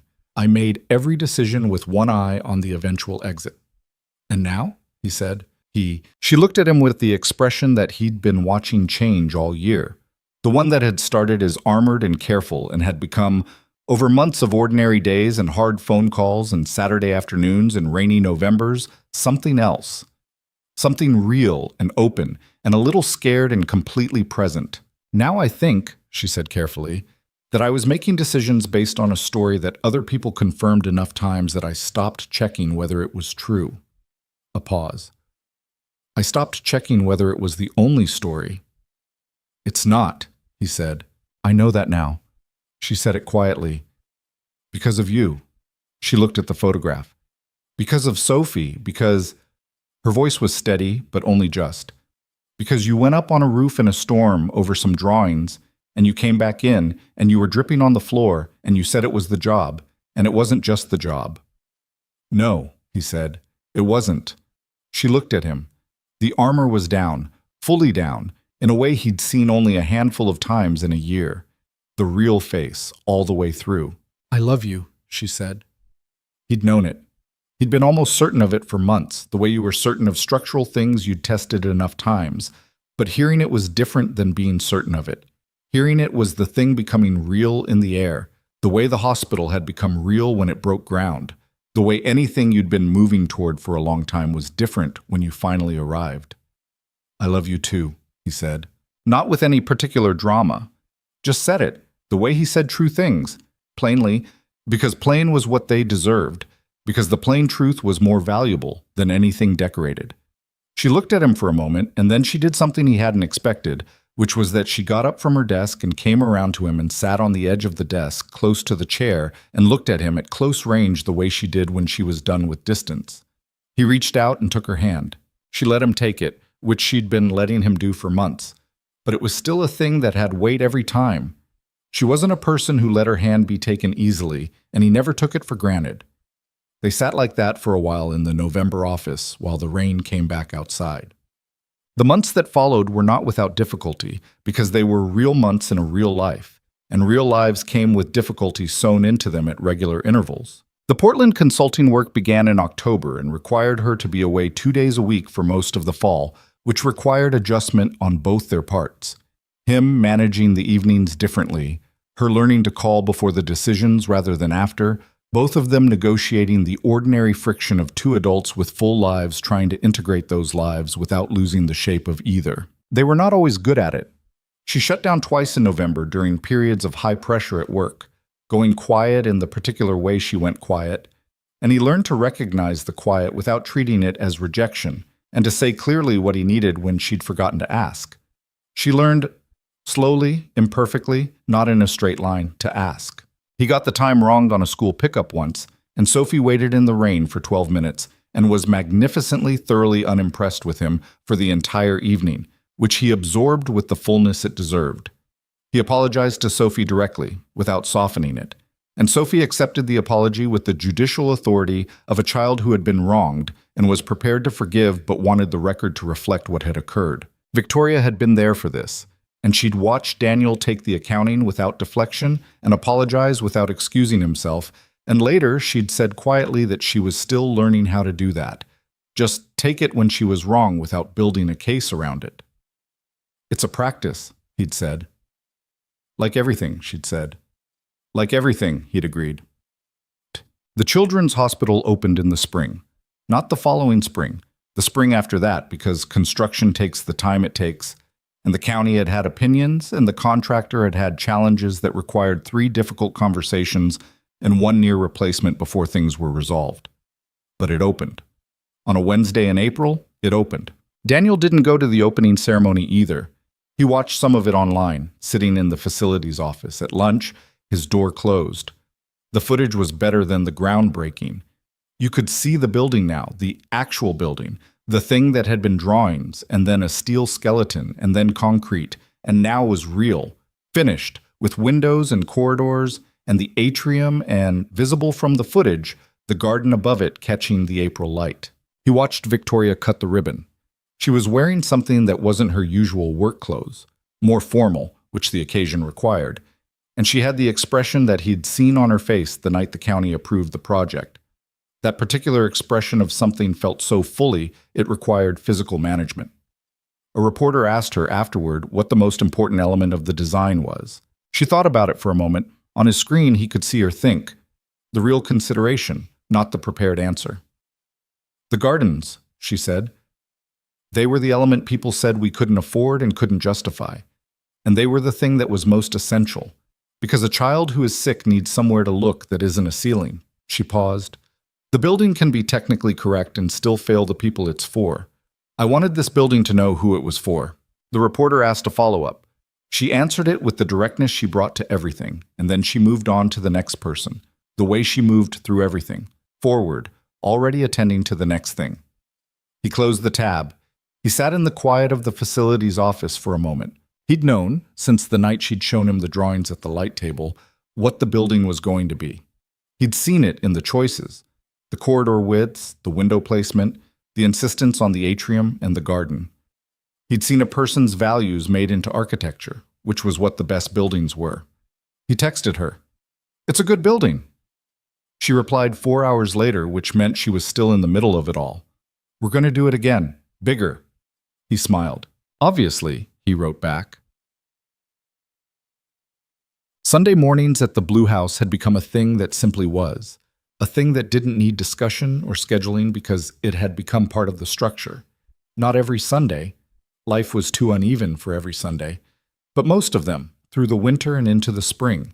Mason had finished the walnut box and started 3 more pieces since then, each one better than the last. He'd connected with the woodworker down the street, an old man named Gerald who came over on Thursday evenings, and who did, in fact, have opinions about everything and who was also, as Daniel had predicted, exactly the right person for Mason to be learning from. Gerald had begun teaching Mason hand-cut joinery, which was harder than machine joinery and made more beautiful things. And Mason was at the stage of being humbled by the gap between what he could see and what he could currently do, which was the stage where real learning happened. Sophie had opinions about Mason's pieces. She expressed them without being asked, and Mason had learned to receive them with the same directness she offered them, which had become the register of their relationship. 2 people who said exactly what they thought and respected each other for it. On a Sunday in May, almost 2 years since the night of the storm, Sophie was sitting on the workshop floor. She'd claimed this as her spot. the floor just inside the workshop door where she could watch Mason work without being underfoot. And she said, "Mason, if my dad and Victoria got married, what would you be?" The workshop went quiet. Mason looked at Sophie. Sophie looked back at him with complete equanimity. "Her brother," Mason said. "But to me," Sophie said. Mason considered this. "Your uncle, I guess. Something like that." Sophie appeared to find this satisfactory. "Okay," she said, and went back to the drawing she'd been making. Outside the workshop, Daniel and Victoria had been coming back from a walk around the block. They came into the backyard in time to catch the end of the conversation, enough to understand what had been said. They stopped. Mason looked at them from the workshop. His expression was the expression he wore when he found something deeply funny but had made a decision about the register of the occasion. Victoria looked at Daniel. Daniel looked at Victoria. Sophie, from the floor, said, "You're back. Daniel, look at Mason's new piece." He looked at Mason's new piece. It was good. A small cabinet, the joints clean, the proportions considered. "That's solid work," he said, with the genuine assessment he always gave. "Gerald's been on me about the dovetails," Mason said. "He's right to be." "I know he's right," Mason said. "That doesn't make it easier." The conversation moved on. Woodworking, the garden, what was for lunch. Sophie got up from the floor and went inside, probably to the kitchen, probably to see if there was anything that needed tasting. In the brief moment before they followed her in, Victoria looked at Daniel. He looked at her. He thought about a question asked by a 7-year-old to a 24-year-old in a workshop on a Sunday morning. He thought about what the question assumed. He thought about the assumptions that came from a child who had been watching the shape of her life form itself around her and had simply described what she saw. Victoria raised her eyebrows slightly. Not a question and not an answer. Just the raising of them, which was its own kind of statement, which was, "I heard what was said. I'm not running from what was said." He held her gaze. "Lunch," he said. "Lunch," she agreed. They went inside. That evening, driving back to Seattle in the May light, Sophie in the back seat, half asleep already, with the particular bonelessness of a child who had used up the day fully. Victoria was quiet in the passenger seat, in a way that was not the old quiet, not the managed quiet that kept things at distance. Just a person sitting with her own thoughts in a car at the end of a good day. He drove. The highway south of the city was light with Sunday evening traffic, the sound visible to the west, catching the last of the light. "Sophie is going to be unbearable when she's right about things," Victoria said. "She already is," he said. "She gets it from you." He glanced sideways. "I'm not sure about that." She was looking out the window. "She does," she said. "The certainty. The way of saying the true thing and letting it be there without apology." She paused. "You both just say the thing." "So do you," he said. "I say the professional things," she said. "The certain things. The things I've already decided. What you do is different. You say the things you're still figuring out. The honest, uncertain things." A pause. "I'm learning that." He thought about it. "You've gotten better at it. I've gotten marginally less terrible at it," she said, with the specific precision she brought to accuracy. "Which is not the same thing." "No, but it's movement." She turned from the window to look at him. He felt the look rather than saw it. He was driving. The road required attention. "I'm glad you heard me," she said. He knew what she meant. "Yeah. That night that I said it where you could hear it." She paused. "I didn't know you were there, but I'm glad." "Me too," he said. Sophie made a small sound in the back seat. Not waking, just the sound of deep sleep, a child completely at rest. The highway, the evening, the sound catching the light off to the west. "Daniel," she said. "Yeah." She said it simply, in the way she'd learned to say things without armor. "I want to keep doing this."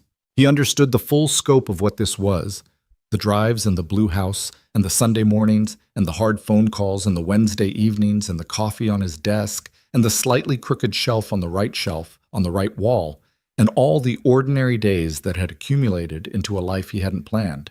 And that was better for the not planning of it. "Yeah," he said. "Me too." The city appeared ahead of them, the skyline catching the last of the evening light, the buildings she'd helped design visible among the ones she hadn't. Her name written into the skyline in ways that weren't her name at all, but were. In the children's hospital garden catching the same light. In the community center from 6 years ago that she thought of as her first real proof. In the building she'd insisted get right, when right was harder than easy. He drove them home. Sophie stayed asleep through the parking garage and the elevator and the walk to the apartment door, and he carried her the way you carried sleeping children, carefully, feeling the particular solid weight of a person completely at rest, a person who trusted the arms carrying her without having to think about it. He put her in her bed, pulled the blanket up. She didn't stir. He stood in the doorway of her room for a moment. The purple rain boots were by the door in the hallway. The drawings on the walls, accumulating over 3 years, an archive of a child's attention to the world. The Dragon book finished and 2 sequels added to the shelf. A photograph on Sophie's dresser that hadn't been there a year ago, the 4 of them at the Blue House, Sophie mid-sentence, Mason at the edge of the frame. Same photograph as the one on Victoria's desk. Mason had printed 2. He went back to the kitchen. Victoria was there, standing at the counter, looking out the window at the city at night. She hadn't taken her coat off yet. She was just standing there, looking out, not at anything specific, just being somewhere for once, without the urgency of the next task. He stood near her. The city below was doing what it did. Light and movement, and the sound of it, distant and constant. The city that had been there before them, and would be there after, and that held them in the meantime. She leaned slightly, just slightly, barely perceptibly, into his shoulder. He didn't make a thing of it. He just let it happen. They stood there for a while in the kitchen of his apartment, looking out at the city, in the comfortable quiet of 2 people who had stopped performing for each other and had arrived, imperfectly and at cost, and with more wrong turns than either of them would have chosen, at the particular piece of being genuinely known. He thought about the things people carried. He'd been thinking about it since his 30s, since the first time he'd really noticed it. Marcus with his eyes closed, 10 seconds of rest, Forsyth in the parking garage, the receptionist in the bathroom stall. Everyone carrying something. Everyone managing the weight of their own life with whatever tools they'd developed, whatever armor they'd found adequate. He thought about what it meant to set some of it down. Not all of it. You didn't put all of it down. The weight was the shape of who you were, the accumulated evidence of a life actually lived. But some of it, the part you were carrying alone that didn't need to be carried alone. The part you'd decided had to be yours because no one had shown up to share it yet. And then the person had shown up, and you still couldn't remember how to hand it over. He thought about 4 words heard through a door in October, and a year of ordinary days that had proved them wrong. He thought about staying, about what it actually was, not a grand decision, not a dramatic moment, but 1,000 small ones. The daily choosing of it. The decision to be present rather than managed, to say the true thing rather than the safe thing, to come back after the hard nights rather than treating the hardness as a sign to leave. He thought about Sophie's drawing of a blue house with a big garden. He was in the right place. He'd been in the right place for a while now, and he knew it the way you knew things that had been tested and held, not with certainty about the future, because no one had that, but with the solid knowledge of what was true in this moment, in this kitchen, with the city outside the window and a child asleep down the hall, and a woman who had decided finally that the window was open. He was not going anywhere. That was all it had ever needed to be.